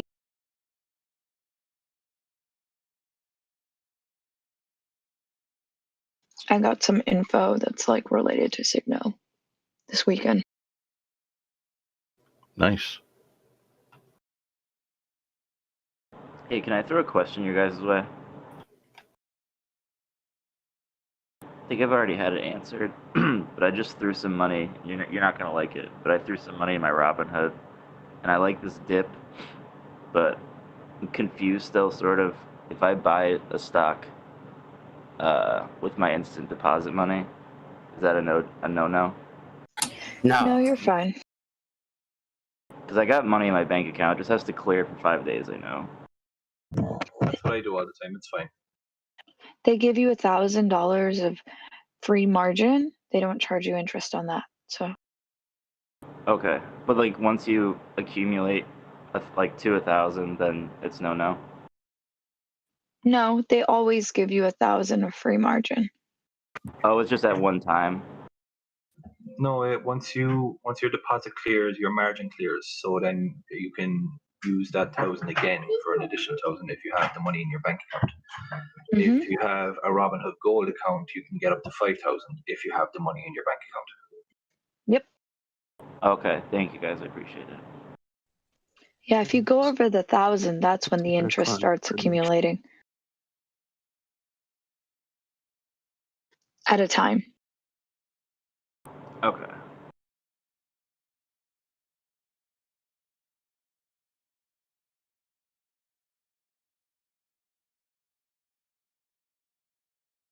The Bank of Japan governor Haruko Kuroda has put out a statement to the Japanese citizens that they should be ready for digital currency issuance of digital currency in Japan. Oh yeah.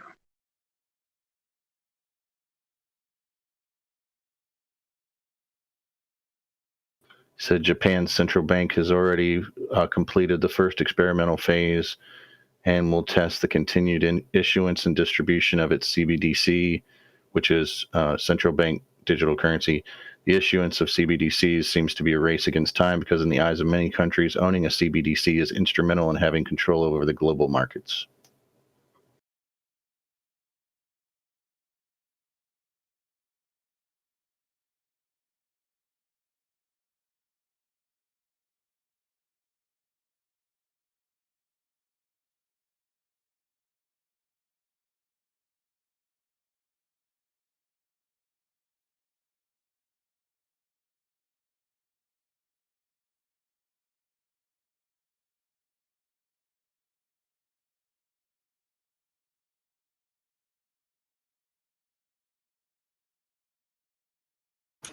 Let GME keep dropping. I will put in 10 grand at 150. For reals? God, I can't wait.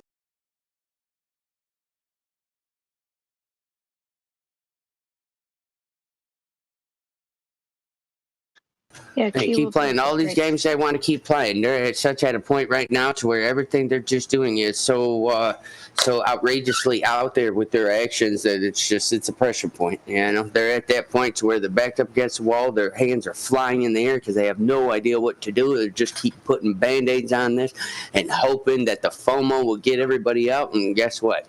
We're not out.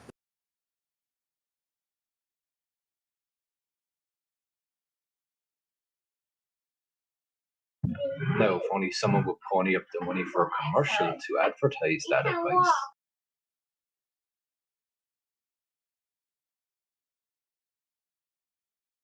Which is not financial, I might add. No, I see it this morning. That's why I threw it in the general. There was what I put in there, the million and some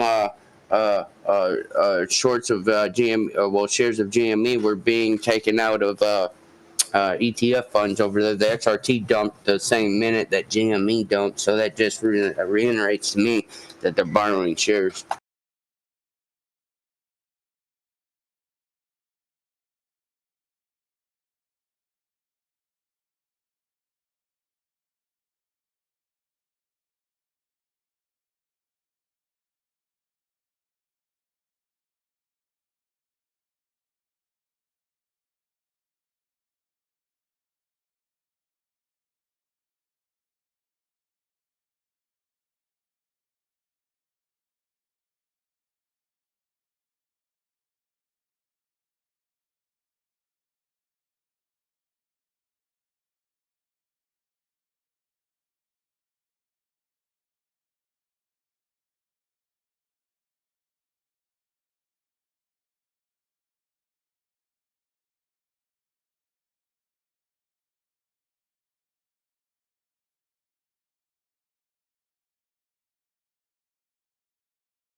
God dang, this computer and technology company, TSRI, is up 37% this morning.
Is that dead silence I hear because of the stock prices dipping?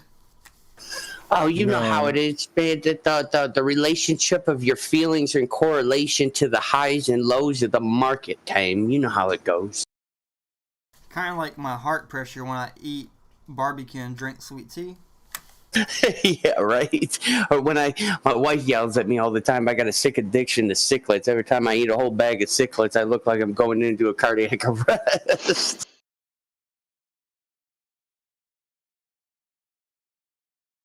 Tons of sell-off though.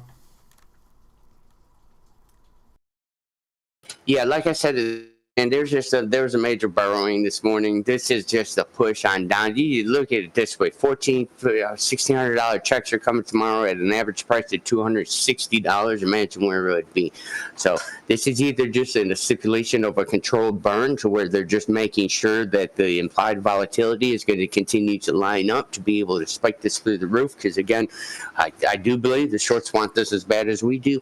Or again, they're just trying to cover their bases to get down to 160, 180 here, to be able to get in a better position and absorb as much of the liquidity and damage that they can now, to be able to cover their asses later, because they're going to play this on the upside. If they can't stop this, they're playing this all the way up the ladder. So that's where I do believe, because there's no way with what is going on right now, they're not going to take GME from $178 and shoot it down to bankruptcy. There's no way they can put it to bankruptcy the way it is right now, with as much light as it is on it. So short of bankruptcy, the only other option they have to do is eventually let this float go and shoot to the roof. So I believe they're just FOMOing as much people, paper hands, out of this that are still in this right now. They're buying up all those shares. They're buying up all the options that they need to buy, and then they're just going to sit back and slingshot it to the moon.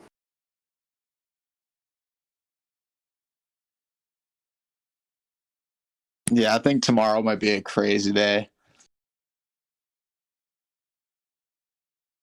Well, be a little balanced, because for every share that's bought, the SSR list will be in effect tomorrow for sure. I can tell you guys that much because of the dip today. But that being said, they're still able to short, so it's not like we're going to see a massive amount of continuation. We can hope for the best that it's going to continue the way that it's continuing, that as of tomorrow, we're going to get back on track to where we're going to start doing the TA fundamentals and stepping it up on the charts, going up and then going over, going up and going over. And then a few days after that, within a couple days, I would say we'd be to the moon.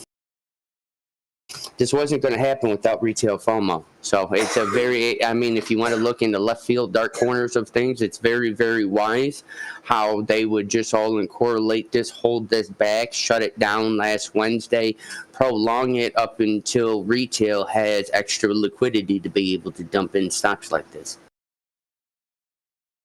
Because without the FOMO, you only got the gamma and the short, and there's no way you're going to go through the gamma to get onto the actual short squeezing up to the moon without the FOMO. Hey Mouse, I do have a question for you for regarding the ETF. Yeah, what's up? So let's say there's a rumor out there that I probably need some clarification from you as well. So there's a rumor out there that like when the GME is on the SSR, the short sale restriction, for those who don't know, they would go and like short the ETF to drive the price down. So is that actually how it works? Like, is that possible? I guess that's above my pay grade experience, whatever you want to call it. I don't know exactly what goes on behind backdoor deals when it comes to shorting ETFs, along with not being able to short one stock. Now, the correlation of shorting an ETF that is heavy, it has a heavy investment in a certain stock, yeah, I'm sure a percentage of the actual stock would go down in correlation to exactly the type of movements we see. I don't think it's all just that. You guys got to understand, again, the days that they can't short, they can still short. For every one share that each and every one of you buys, they can short that share. They just can't go out and write a naked call or a naked put on a ghost share, to say. So the shorting is still there. It's just on how, in the context of how they can short. So that being said, there is correlation with the ETFs, because you can see the heavy GME shorted ETFs are also dipping at the same time that GME takes them big dips. So there's some correlation with things. But again, this is all, like I said, speculation, backdoor things. This is how, just what I perceive the hedge funds have done in the past. But then there's no real there's no evidence, man. Just like there's no evidence of what the real shorts are or half the other things that come out, because it's all just voluntary of how they want to give us the information, you know. So some of this is just, you know, nothing more than speculation. Got it. Thanks.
I have some cool news about another drug company.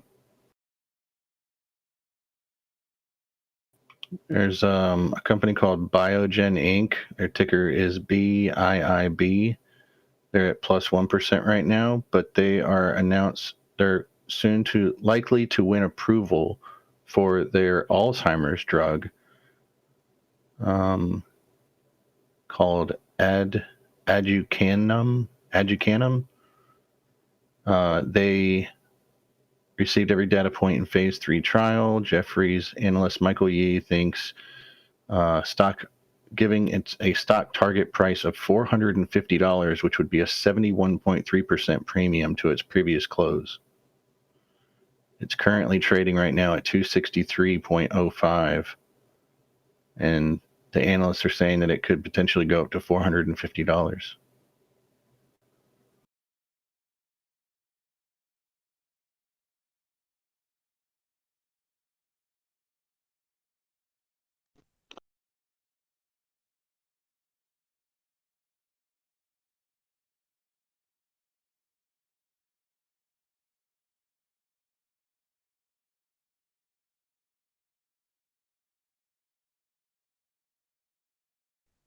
I think everyone just having their heads very deep in the water of GME right now.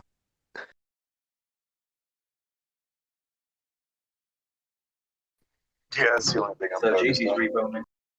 I got everything open, but I'm doodling on another screen.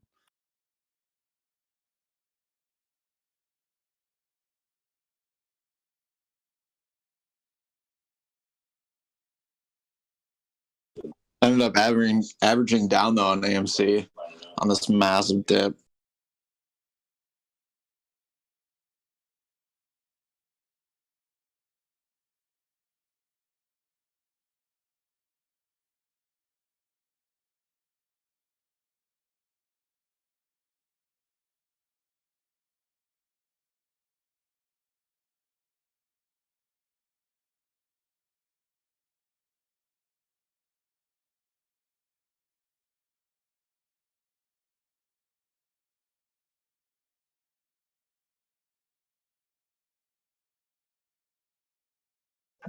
Go on, SLGG. Look at that claim.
If you're into energy, you might want to check out UEC.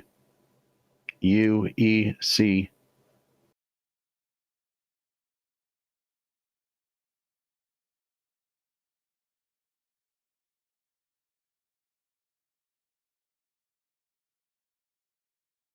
About to hit 12% gains for the day.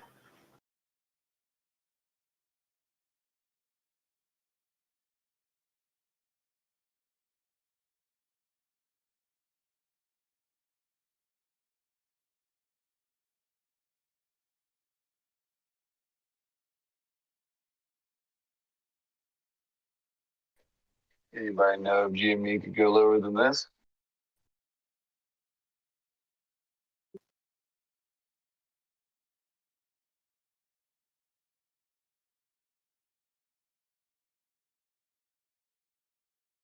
What's that?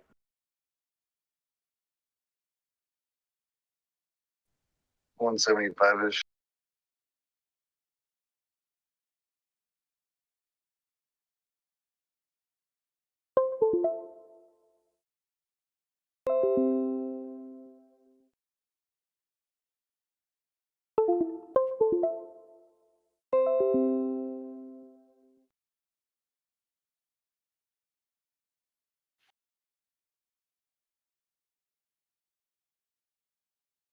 Back and everything just took a dump. What the hell?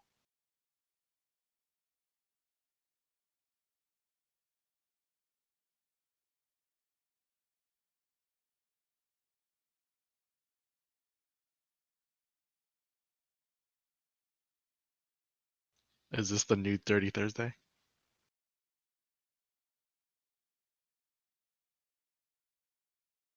This entire week is going to be 30 Thursday, man.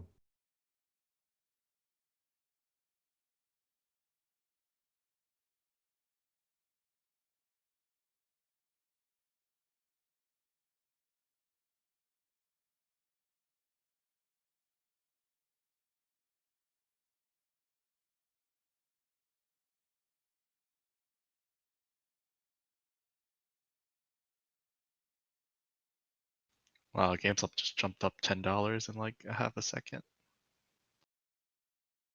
That is some crazy volatility. It is.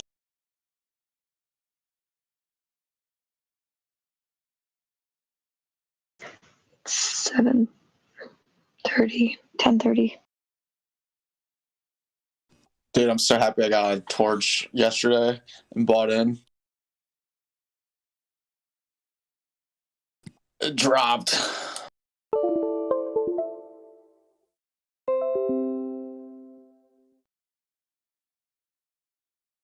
I think we may start to see some movement upward after this. This is probably I don't know about GME specifically, but just in general with the market trending upward now.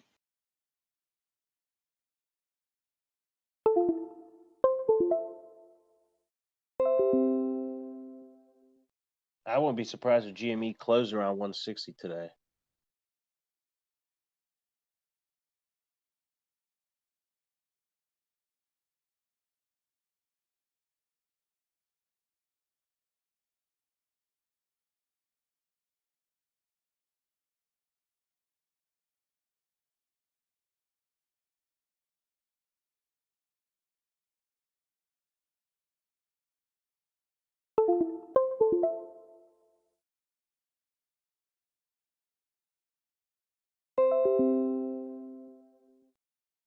I'm basically holding till next week, no matter what, unless my $1,000 plus limit orders trigger.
Mr. Cabadul, BL Inc. Hey, I read an article the other day. They're about to be going through some shit, or they are going through some shit. So I would be careful with that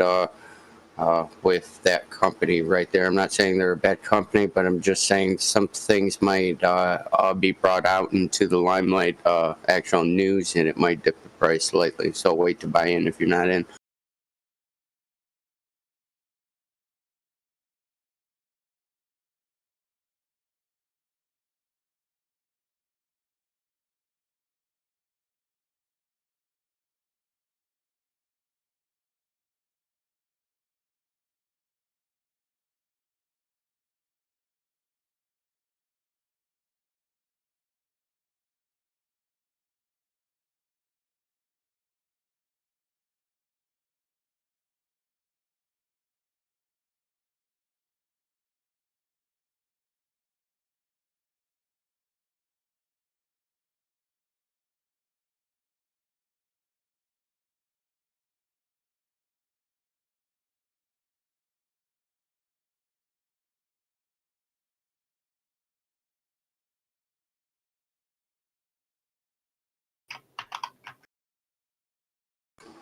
If you're looking for stock, Mr. Kripadool, I'm heavy in QS right now for the long term. So that is, to me, that's a better company than Plug. Plug does have some room for growth, but they have to.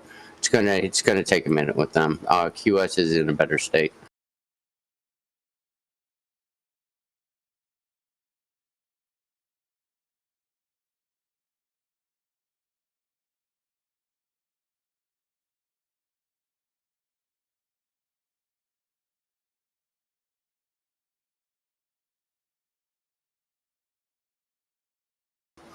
The only thing Plug has going for them is that hydrogen part about it. But then again, you have to think in correlation to is the United States have a hydrogen system in place to be able to use batteries like that in said system. That's why a lot of hydrogen powered gas vehicles aren't going to be probable until we get the infrastructure in place.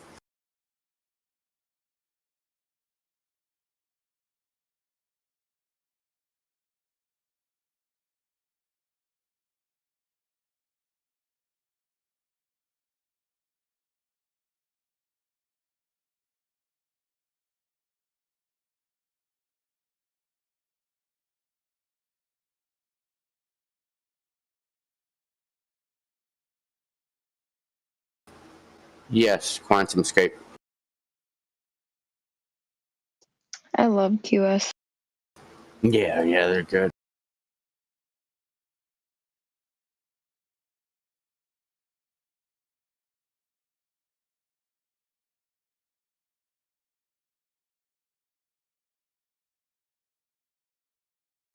Who has it? Was it you? Do you have the EV Bolt? No, that's Kata. Oh, okay.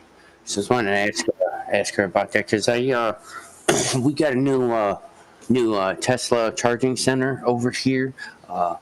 See it when I first seen it when it first went up, but yesterday I was driving by and I actually seen that it's not just Tesla. They've got like 4 charging stations for Chrysler EVs. Cool.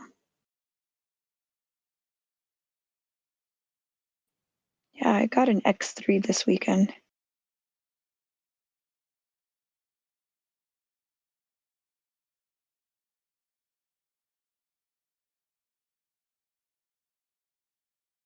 The BMW? Mm-hmm. Ah, sweet. I love that car. Yeah, I got it without even test driving it. Finally, I can talk normally. It's fucking smoke break. Whoa. Yay.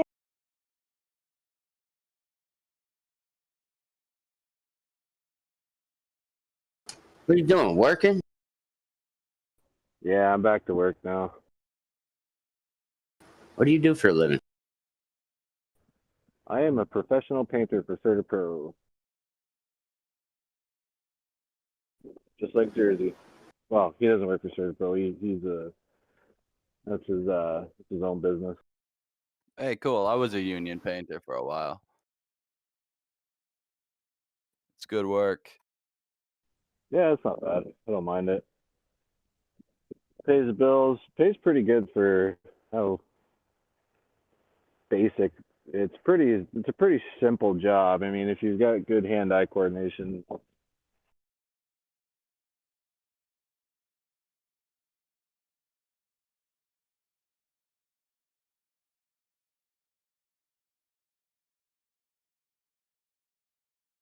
Fucking chilly out this point.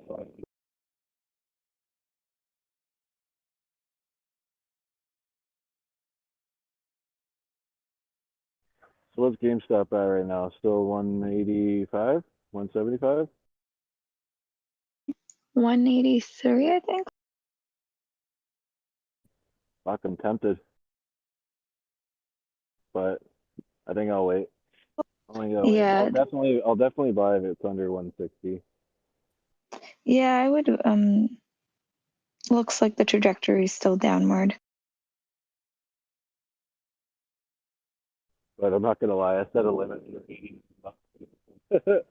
You set a limit for what? 89. I'm such an asshole.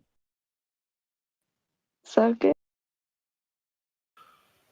It almost sounds like you guys are all depressed today or something. I just got here. GME's no, on discount. It's not down. It's It's on just on discount. discount. No, it's good. I think we're just tired. I also set a limit sell at 418.69.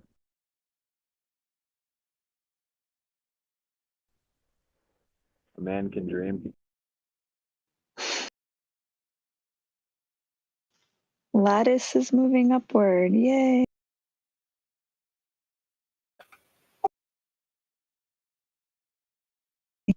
Some nice sharp trajectory upward. Lattice Semiconductors, LSCC. Yeah, I remember seeing you post about that in general a few weeks back. Taking a It's gander at it, but money's tied up. It's on my watch list though. Yeah, there was an opportunity to buy on the 8th, on the 5th or the 8th, those 2 discount days. It was down at, I think, like $38. Right. And now it's at 47. I also split up $100 into a bunch of different uranium stocks. Oh, nice. Yeah, because I think in the next 10 years, nuclear power is kind of moving back. Going to be looking for a lot more. Well, the technology for I guess measures is like the coolest term I can put it in, but they're going to become a lot safer as far as everything. So it's something that Is it windy where you are or something? Oh yeah, sorry about that. It's okay. I was like, trying to catch your words. Yeah, I think you're right with that, though. I think consensus is likely going to shift. Yeah, like Jersey and I are all about the mining companies, trying to get people on board. There's so many. I mean, I'm not sure if you guys have access to it, but AREC, American Resources, that's a good one. LAC, Lithium America, is another good one. They're cheap too.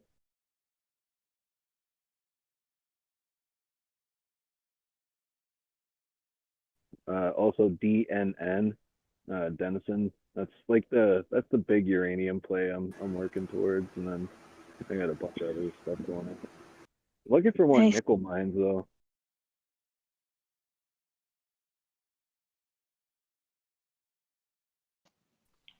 Nickel, why nickel? How's your trajectory looking? Real quick before the trajectory. Elon's looking for a lot more nickel than he even said that's 2018. I don't know why we call them lithium batteries. We call them nickel graphite batteries. Gotcha.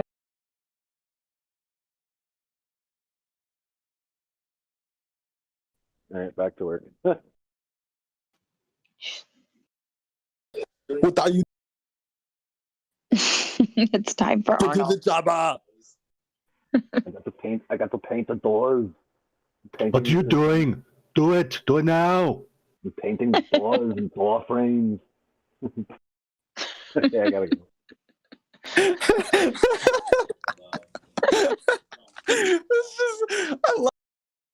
I mean, YouTube missed it yesterday. You guys are going off. You dropped us into the meat grinder. What are you doing? MC, what the fuck?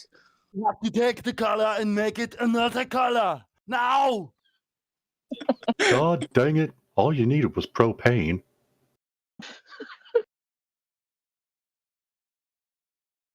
Are we live on YouTube? Is Zoom saying anything on it?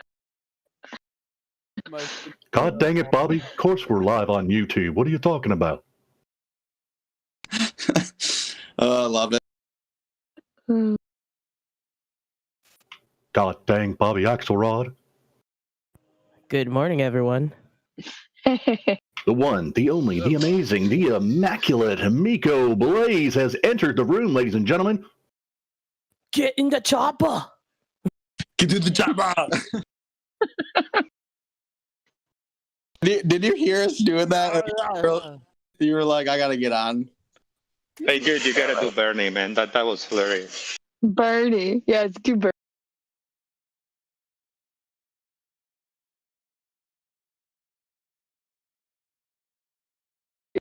It's when Spielmeister is in here too that it gets nuts doing the impressions.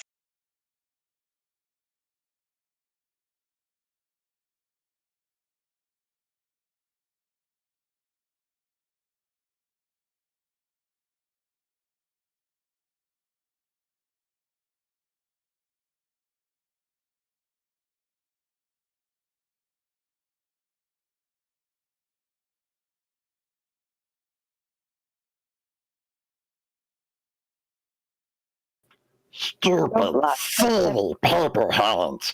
Always selling GME.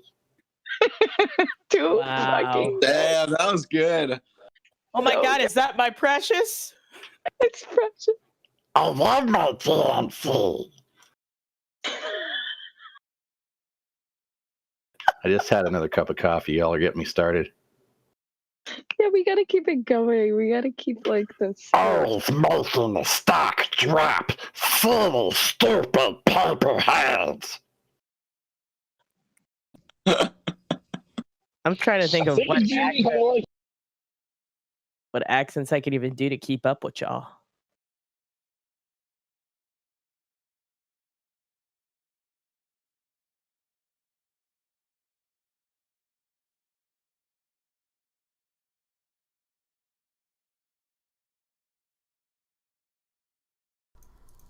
Alright. I'm back. What's up, buddy? Just in time. Were you in outer space? What? Were you in outer space? Because you just got back? Yeah. Did you just come here to find me here without that look upon my face? Yes, I did come here to find you with that look upon your face. I think it's about movie time. Movie time? Joe, I'm smoking a blunt going to the gym, dude. I'm done with today with trading. No, today's a great day for trading. So many ups and downs. Yeah, it's one of those relaxing days. Welcome to Madagascar. What? You guys want some cookies? No, hedge fund. He's a mascot. Hey guys, it's Mr. Tolly. Anybody want to get high?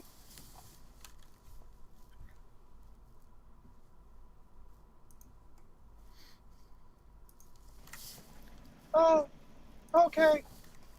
You guys want some cookies? No, thank you. I'm Gucci. Up your couch! Mr. Dave Chappelle? Yes. So is Carolina Red in here? Yes, ma'am. How did you feel when the price dipped under 180?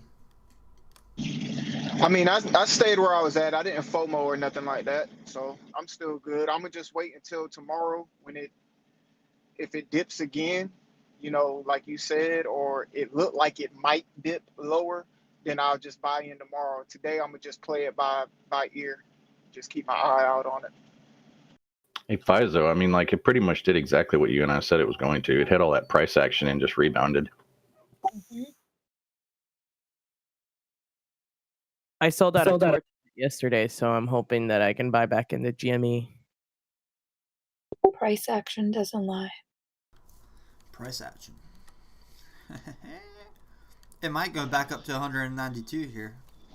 Hey, I got Weeble and I did it before. I added money to my account, but I forgot how to do it.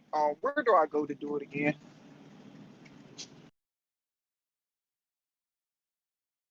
$192 and maybe even $197. Are you talking about Weeble? What is Ware's job? Yes, sir. I'm talking about Weeble. Okay, so when you're in Weeble app, do you use it on your phone? Yeah, I use it on my phone. Yeah, so open up the app. There'll be like it's kind of like the home button for like an iPhone, like an old iPhone, just middle button. In the That'll- middle, right? Yeah, then it'll bring up your account, and at the very top you'll see like your net account worth. At the like in the middle of that area, like if you look down a little bit, there'd be like incoming, like transfer, like an icon. Just click that, and then you can deposit. Thank you. I appreciate it. I posted it in general. Mouse. Yeah, for sure, dude. No problem.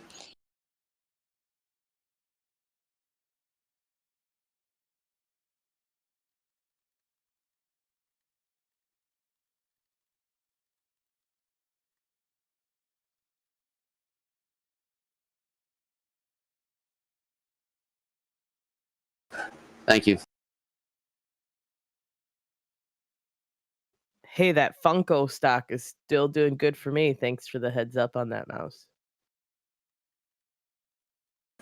I just like this stock, and I like that they're sitting inside of my other stock that I like. Literally, if you walk into a GameStop, that's all like half a wall is them Funko Pops. I like Funko. Yeah, dude, I've been selling out of them left and right. Dude, I run e-commerce side of things also, dude, and they've been flying off the shelves. I know, I'm getting down to like the ones that I actually want to keep, and it's like tempting me. I don't keep anything, man. There's nothing good comes from attachments, dude. Get rid of them, you can always buy more.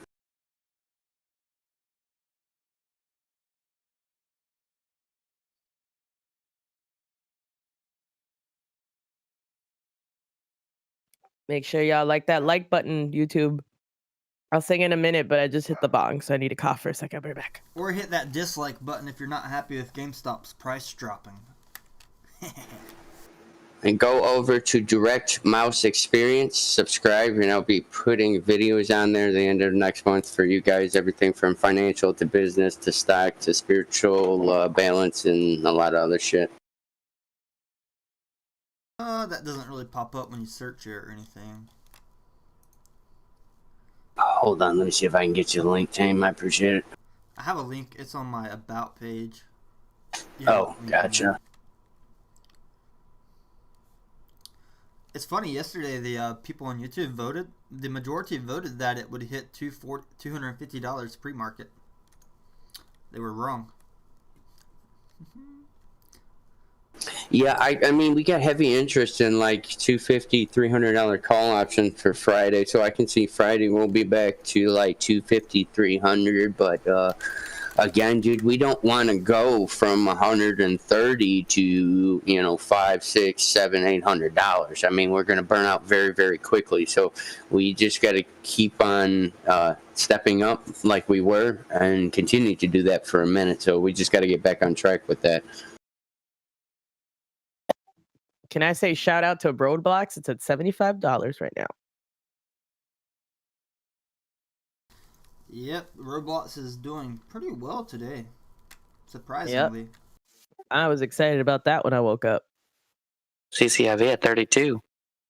That was another one. I was like, yes, finally! Yeah, win! Yeah! Tame, I'm on your YouTube About tab, and I don't see the link to mouse you're talking about. Tame also just put it on the chat. Yeah, hold on, I'll find it. If you scroll to the bottom, it says links. One's Instagram, Twitter, Facebook, Cash App. One says mouse. Oh, it didn't update for me for some reason. I see all the rest of them, not mouses. And yeah, shout out to Tame though for all of this, dude. I really do appreciate that too on my side, Tame. I appreciate that. I am grateful that you took that and did put it on your channel, so I can get some people to, you know, float over to mine and the spiritual side of things and things like that. Like I say, guys, dude, the real wealth lies with each and every one of us on this channel, man. You know, all of us together putting our combined experience and knowledge together. I mean, that's the vast amount of wealth that's like, you know, the pot of gold with no bottom right there. You know, everything else is fake compared to that. So, yeah, again, Tame, I really do appreciate it. You're welcome. I hope that stimulus check breaks out in the market. It still takes time to go from their bank account to their brokerage accounts. And I feel like they're going to short the stock, try to drop the price when people buy on margin those first few days. Man, this damn stimmy check, it's got some bullshit with it because I got mine through H&R Block, and it let me take $200 off of it. And I went to my bank this morning to just put everything in there, and it wouldn't even let them take it off the card. So why, I don't know. So it only let me take $200, and then I tried to take like $100 off at a time, and it was just saying it wouldn't allow it to do it. Did you do the H&R? Did you do the H&R block where you consolidate it into like an Amazon gift card to get more out of it? You said, did I do what now? H&R block, their promotion to get more out of your refund. They basically give you a gift card or something with it. Nah, I just got the regular Emerald card that goes through H&R Block. My stimmy check hit like Monday morning, and this morning, like I said, I just stopped at my bank to take the money off and put it into my bank account, but it's not allowing me to do that for some reason. So because it probably what happened is that you probably weren't supposed to get it till actually on Wednesday, and that's when it'll be available. But they dropped it in early, so you get $200 early. Because sometimes some cards do that. But they let me take $200 off of it though. Right. So they're basically borrowing it to you. It's kind of like the thing that my bank does when I deposit a check. I'll have $100 of it available immediately, but I have to wait for the rest of it to deposit. So some banks do that. So it's basically like, here's a couple $100, so you get it a little early, but it won't fully drop into your account until Wednesday, because that's when the government is making another drop. Oh, okay. So what? I need to wait until tomorrow. Yeah, you might have to wait till tomorrow. That's a $200 courtesy. You should be happy about that. Yeah, I'm still waiting. I gotta wait till tomorrow. Oh yeah, I'm not tripping about it. I was just saying like that's what happened just now. Yeah, it's just it's a perk that some banks have, because on their side it says pending, but the actual money hasn't dropped yet.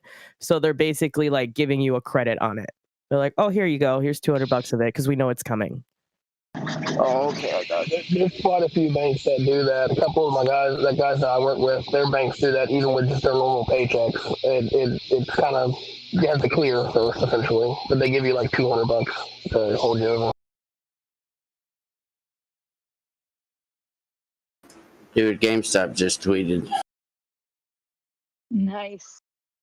It's not much. I just grab the Nintendo Switch Lite that you had your eye on and get the part I like about it is the $20 GameStop gift card while you're at it. They're trying to throw out promotions and things like that to get more attractive people to that have the money to be able to spend there, come in there.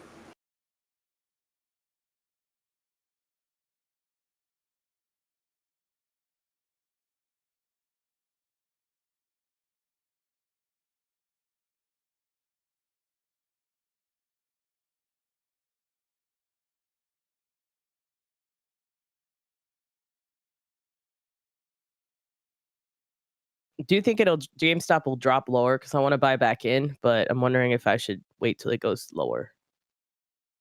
Well, what you're seeing right now, you're seeing a climb on the TradingView chart. I'll just read you some numbers just so you can estimate yourself on the level 2 data. Yeah, I'm gonna log into my TradingView too. There's actually not a ton of people selling it under 197, but there is a big sell wall, 10,000 shares at $198. So I think it'd be hard to pass 198 at this moment, because that's a big ass sell wall, 10,289 shares. Yeah. For those of us who are busy working, what do you think? Will it drop back down?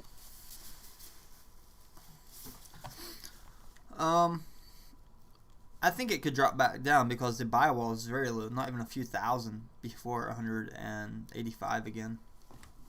It already dropped to 185, wiped out the wall, and now there's no wall if people start selling. If people start to underbid each other, it could go down to 185, 184 easily at this level. Maybe I'll put a buy order then for like 180 because I know it was at 191 at one point. All right, let's take a look at 180. What you're gonna have to compete with. Yeah, because I don't have the level 2 on Trading View, but I was gonna pull it up on Webull.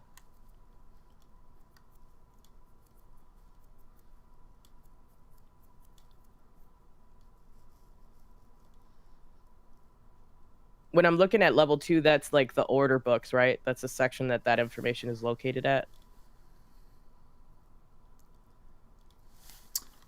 You'll have to compete with about 9,000 shares being bought before that price range. If you do $180. And that number could increase or decrease over the next few hours.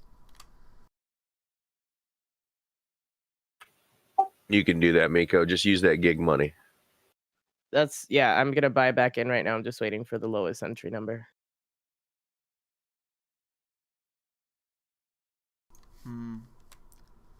I think just saying we should say happy birthday to Naoko Takakuchi. She's responsible for Sailor Moon. It's her birthday today. Nice. Happy birthday to her, even though I never watched it. But isn't she married to the person that made One Piece? I do not know that. I was playing a game on Facebook where you add the word hot dog to the end of an anime show, and I picked One Piece. So it's like One Piece hot dog.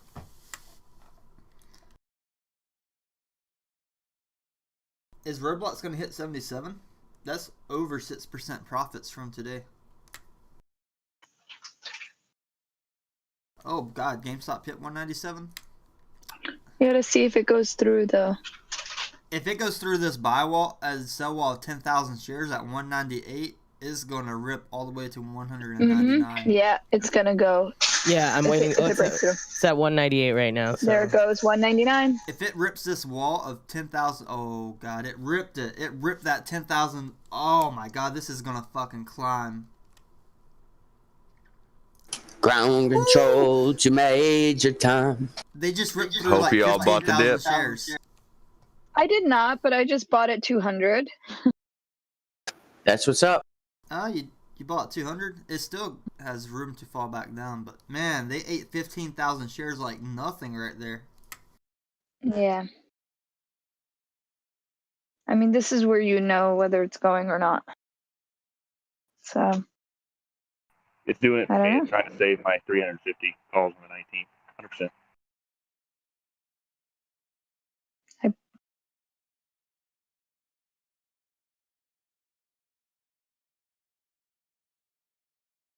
I bought at 200.01. We'll see. You don't think that's the definition of FOMO, or did you just wait until the wall was conquered? No. I waited because I would have bought it at one set, but I was wondering if it was going to dip further down, and I saw if it's going to break this and it's not dipping, like the potential for it to go up and not come back down exists. So that's why I did that. Yeah, she took an educated guess. FOMO is jumping in on this because you see the price skyrocketing to 300, 315, 400 type of situation. Yeah. There's no more big walls like that until you get all the way up to 220. Yeah. Even at 220, the wall's pretty small, 2,800 compared to that last wall.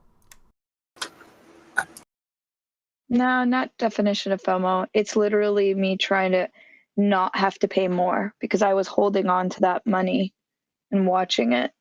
I guess I could have bought in at 172, but looking at the price action yesterday, there was a potential of it not breaking this 197 and then coming back down and then going past 172 down further to 160 and then 149. So 1305 for AMC.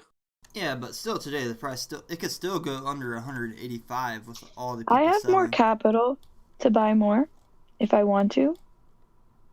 Sitting here. I feel like somebody might be flooding the order book, just making the price like 1 decimal higher every time.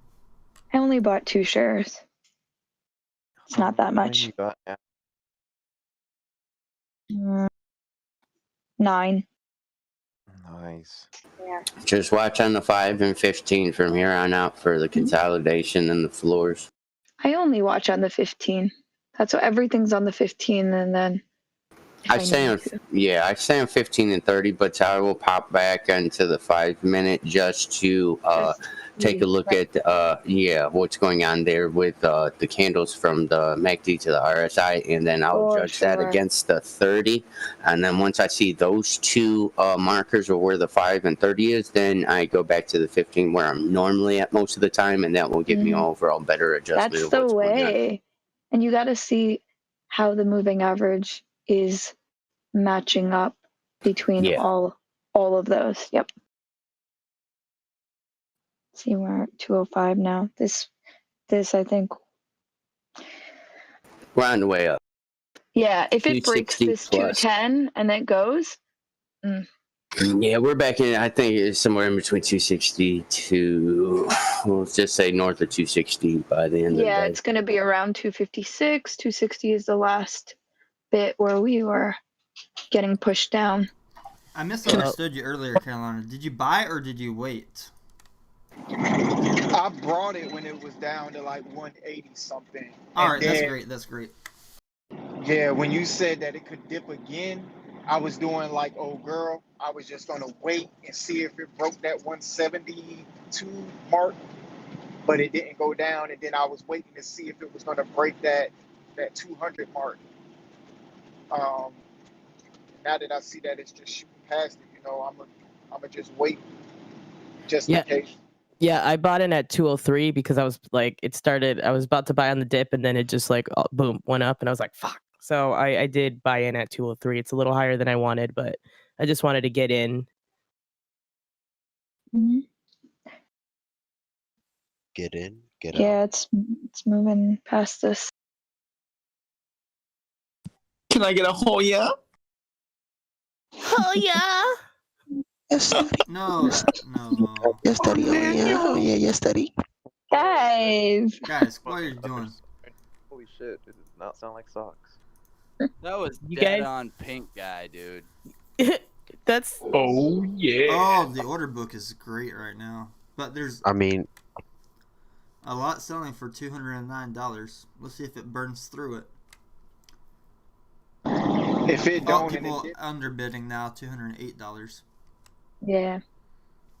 It's funny. I can see the underbids right before the price drops, but it's less than a second, so I can't really react off of it.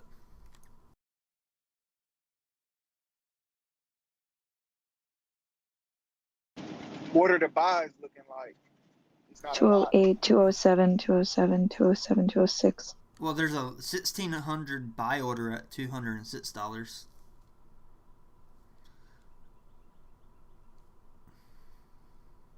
I don't see any large buy orders except for the one at $198, and that's 10,000 buy order at 198.5 cents. I think I know who that. Mouse, what are you doing, buddy? I see you, Mouse, 10,000 shares trying to buy at 198.5 cents.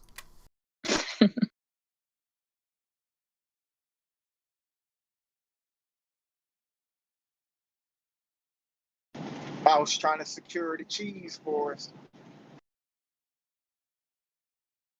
It's crazy how AMC and GameStop always mirror each other when they go down, pretty much. Except yesterday a little bit. Yeah.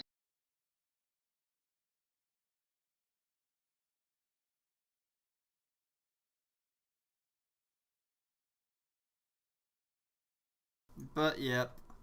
198 would be the next resistance for GameStop if it does drop.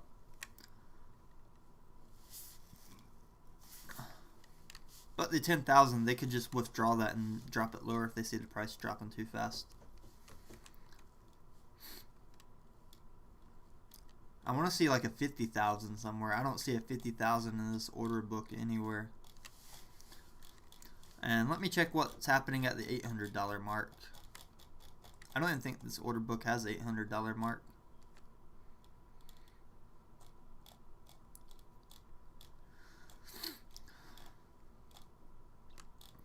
Even if Keith Gill sold all of his stocks, it's almost more than this whole order book sell right now. The price could drop. Alright, I found the big one. Next big wall for GameStop's at $350. 12,000 shares. 12,000 shares at 350. That's all right. By the time we get there, that's institution. He'll buy that right up. Yeah, 13,000 shares at $400. Yep, whales buy it right up. That's why I said the whales will. They've already got in, but they're going to really double down their positions once they see the FOMO with this gamma going into actual short squeeze, and we'll see that when we cross the 325 marker and hold above the 325 marker.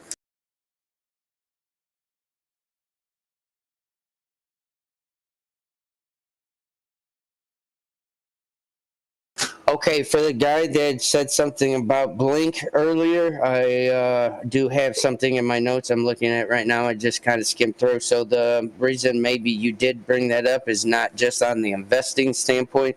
It seems I have in my notes, I have question marks, so I haven't done the DD on it, but I do have a 40% short here on the stock ticker BINK that you talked about earlier. So if you do some DD on it, maybe you can make some money off of it that way. But long term, I would just go with the other stock I told you.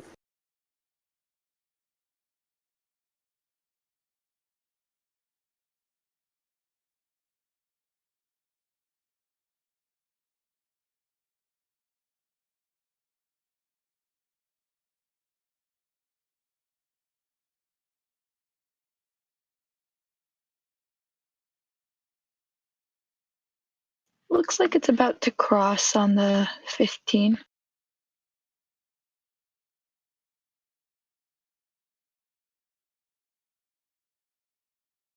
But I don't know if the RSI is going to stay pushing up. It's still pretty low.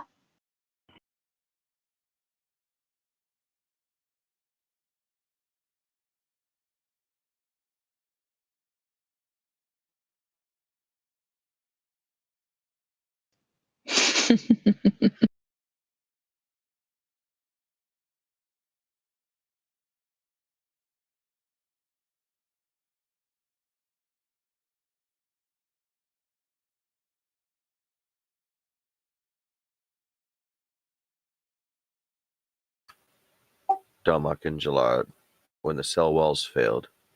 GME, his rocket ignited.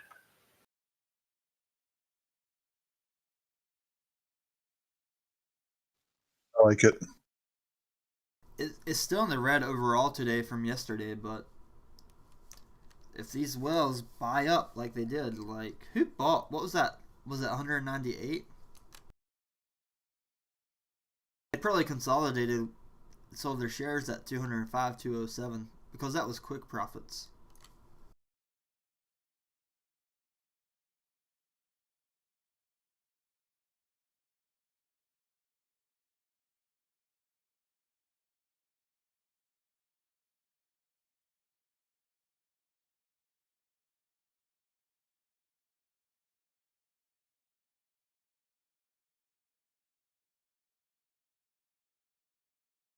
Everyone on the YouTube, type one stock ticker that you would buy today and hold for 10 years without worrying about it.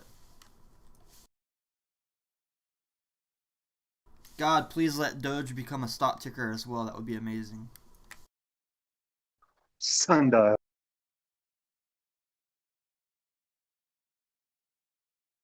Someone said Workhorse. Okay. Mivis, CCIV. NNDM, Nano Dimension. Tesla. Somebody said Bitcoin. Apple. Apple. Bitcoin's not really a stock ticker, but that's a good asset to buy for 10 years. It's actually on the Bloomberg terminal.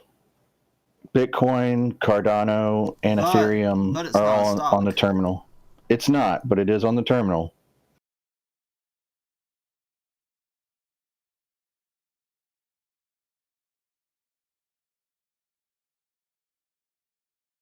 Someone said Uranium Energy Corp. That stock's doing pretty good year to date. It's up from $1.85 to $3.33.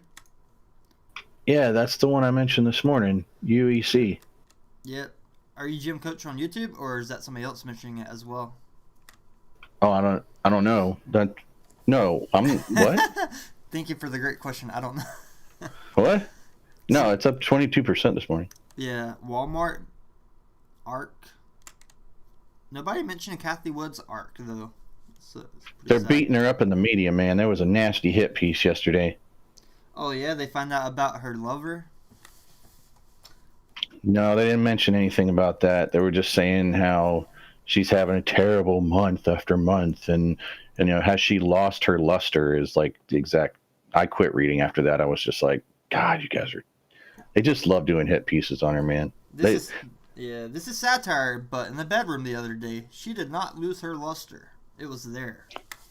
Look at Kamiko go. I believe in the wood.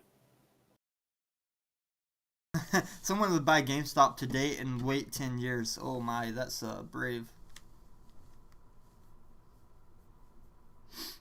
You have to think about what's going to happen 10 years from now. This new clean energy initiative in the United States. CLNE. I said it yesterday. It's up 1.5%. It's a pretty affordable stock. Not financial advice, but yeah. The clean energy fuel, CLNE, the AMRS, and Ametis, AMTX. That's all three of those were all focused on like the renewable, clean energy, biotechnical stuff.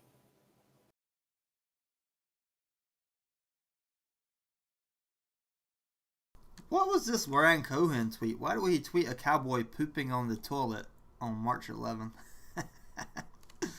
Oh boy. What does that mean when a cowboy is pooping on the toilet? Does that mean squeeze? Let me check GameStop price on March 11th.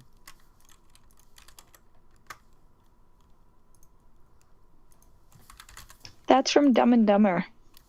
I know, but still the cowboy pooping on the toilet. Okay, so on March 11th, it looks like GameStop was $259. That's when it got dumped.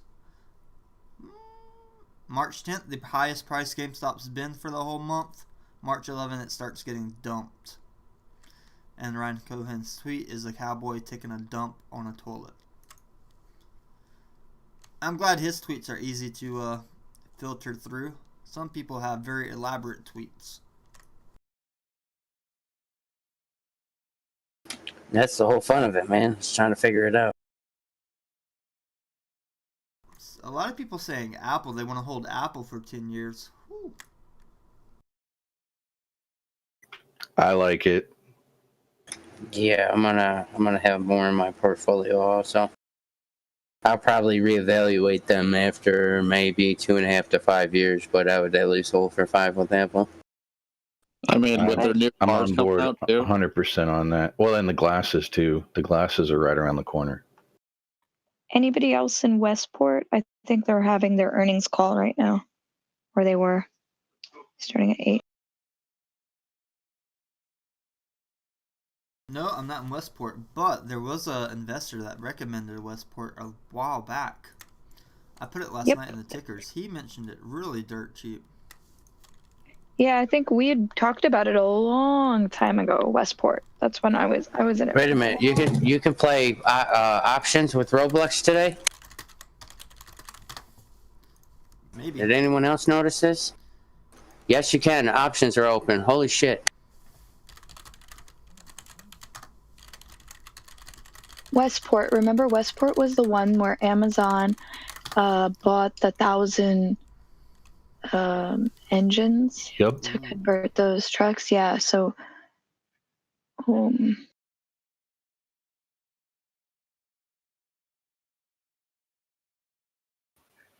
I sold my Westport yesterday actually on the high that it hit. If I had a whole bunch of followers right now, I would just tweet something like a picture of a basic Zippo just sitting on a table and just let people go crazy trying to figure it out. Regarding fast food, Rick Hernandez, in my city, Chick-fil-A is constantly packed with customers. I've never driven by there where there hasn't been a long ass line. I think fast food companies are quick to adapt to healthy eating and in their marketing, even though the food is still unhealthy, but they can advertise it as healthy. by using words like natural or organic.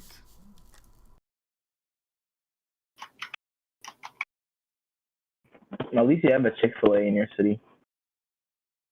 I have like over 20 Chick-fil-A's in my city. Wait, who doesn't have a Chick-fil-A? All that we got in my city is just like McDonald's, Burger King, Wendy's. The nearest Chick-fil-A is like 40 miles away. It's worth the drive. Yeah, I just don't like the side of homophobia, so I can't support them.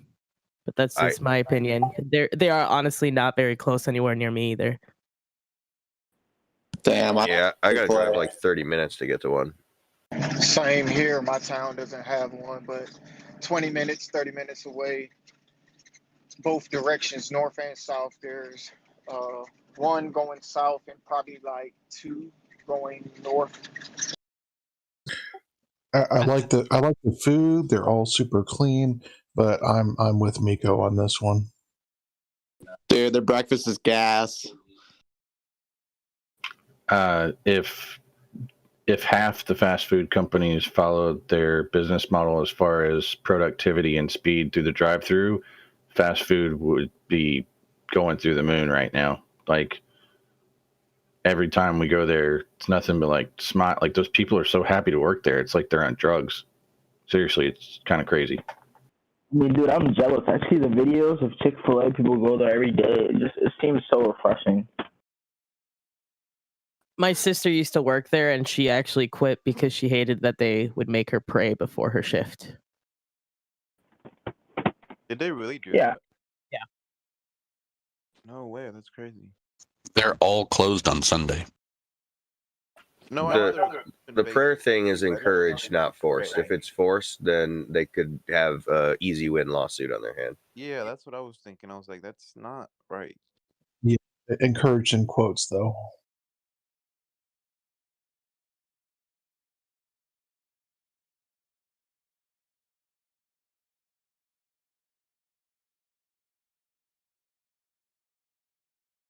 I don't know. If I worked there, I would participate, but I would just say, well, you guys will have to respect me. I'm going to pray to my Lord and Savior, Lucifer. And just, that's it. Hell yeah, dude. Fuck yeah. Way of the month. Pray to Lucifer while smoking a blunt. It's lit.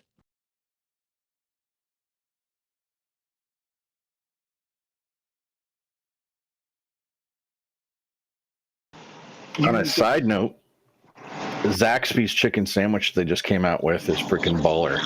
Oh my! Hey, I'm gonna put y'all up on a little recipe that I do. The sweet and spicy sauce. Whenever you go to Zaxby's, order the kicking chicken. Take the torch and the ranch off, and put your tenders in sweet and spicy and get it. And I guarantee you'll fall in love with the sandwich. Well, I don't have a Zaxby's, but I do have 1,500 Dunkin' Donuts in my state. So, what the fuck? You're on the East Coast for reals. You have to be. Checks out. Yeah, it checks the fuck out. There's literally a Dunkin' Donuts every 5 minutes. Just like if you're walking down the street, there's at least 5. Like you'll see 5. Yeah. They're so good though. I think Krispy Kreme is better than Dunkin' Donuts. I'm sorry. Krispy Kreme is like air, it like evaporates. It's like it's not even like you have to eat like 10 Krispy Kreme to like equal like one Dunkin' Donuts. Hey, but you can dress like a pirate, and they'll give you a dozen donuts on Dress Like a Pirate Day. So Wait. We can't talk bad about Krispy Kreme. That hot and ready now sign. I mean, it's so Thank good. you. I mean, I'm sorry. Come on now.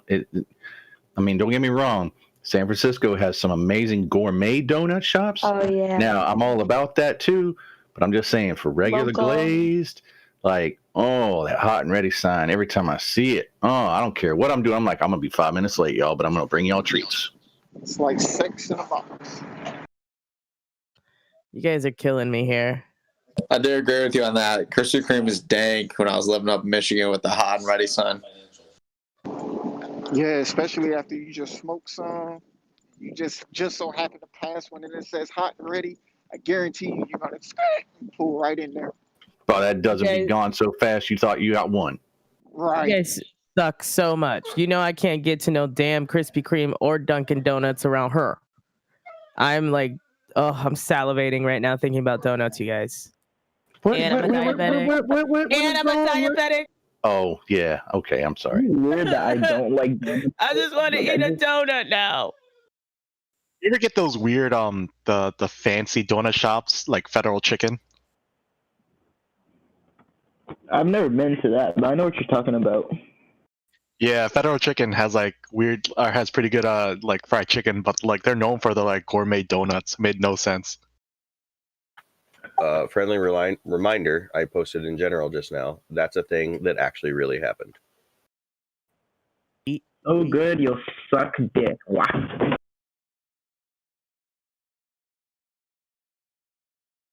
Interesting.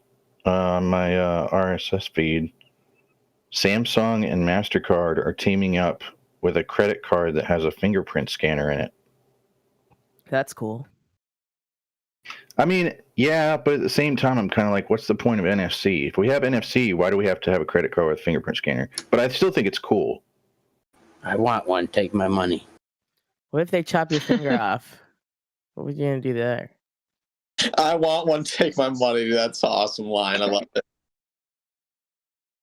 Well, I might be misunderstanding what you're describing there, but the NFC is the communication for the transaction, but the fingerprint scanner is the security. So it doesn't sound pointless. Okay, GME is breaking 177. It just did 176. Time to Here we go. 197, I mean, sorry. Oh my god. Oh my god. Sorry. All right, now we got to sue her for that financial advice she just gave because that was inaccurate. That may be something in the future here. Damn, I think I'm gonna try and average down and buy another share of GME.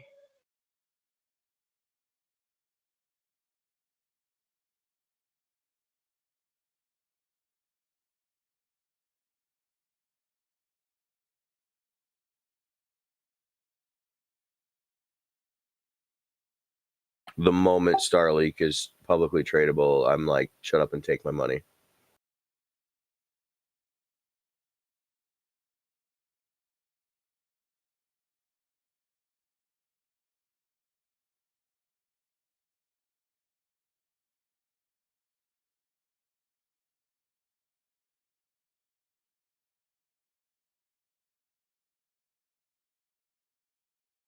Okay, this is kind of cool.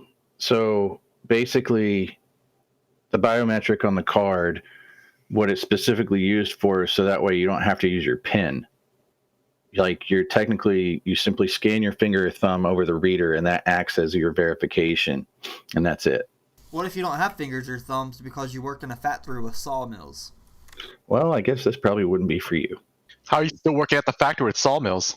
It's true. I was about to ask that. Using my limbs. Liability. Your nubs. Not using my tree limbs.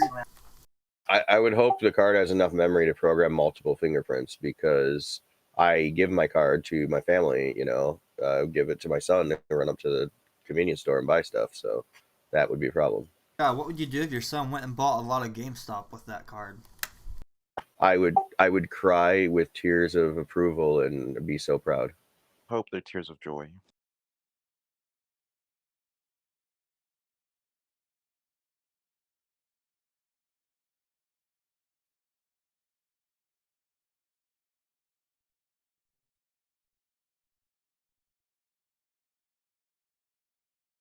I wish retail investors could just sell their shares directly to each other using like a wallet address, like trading cryptocurrency. That'd be cool. Easy way for retail investors to give their shares to each other.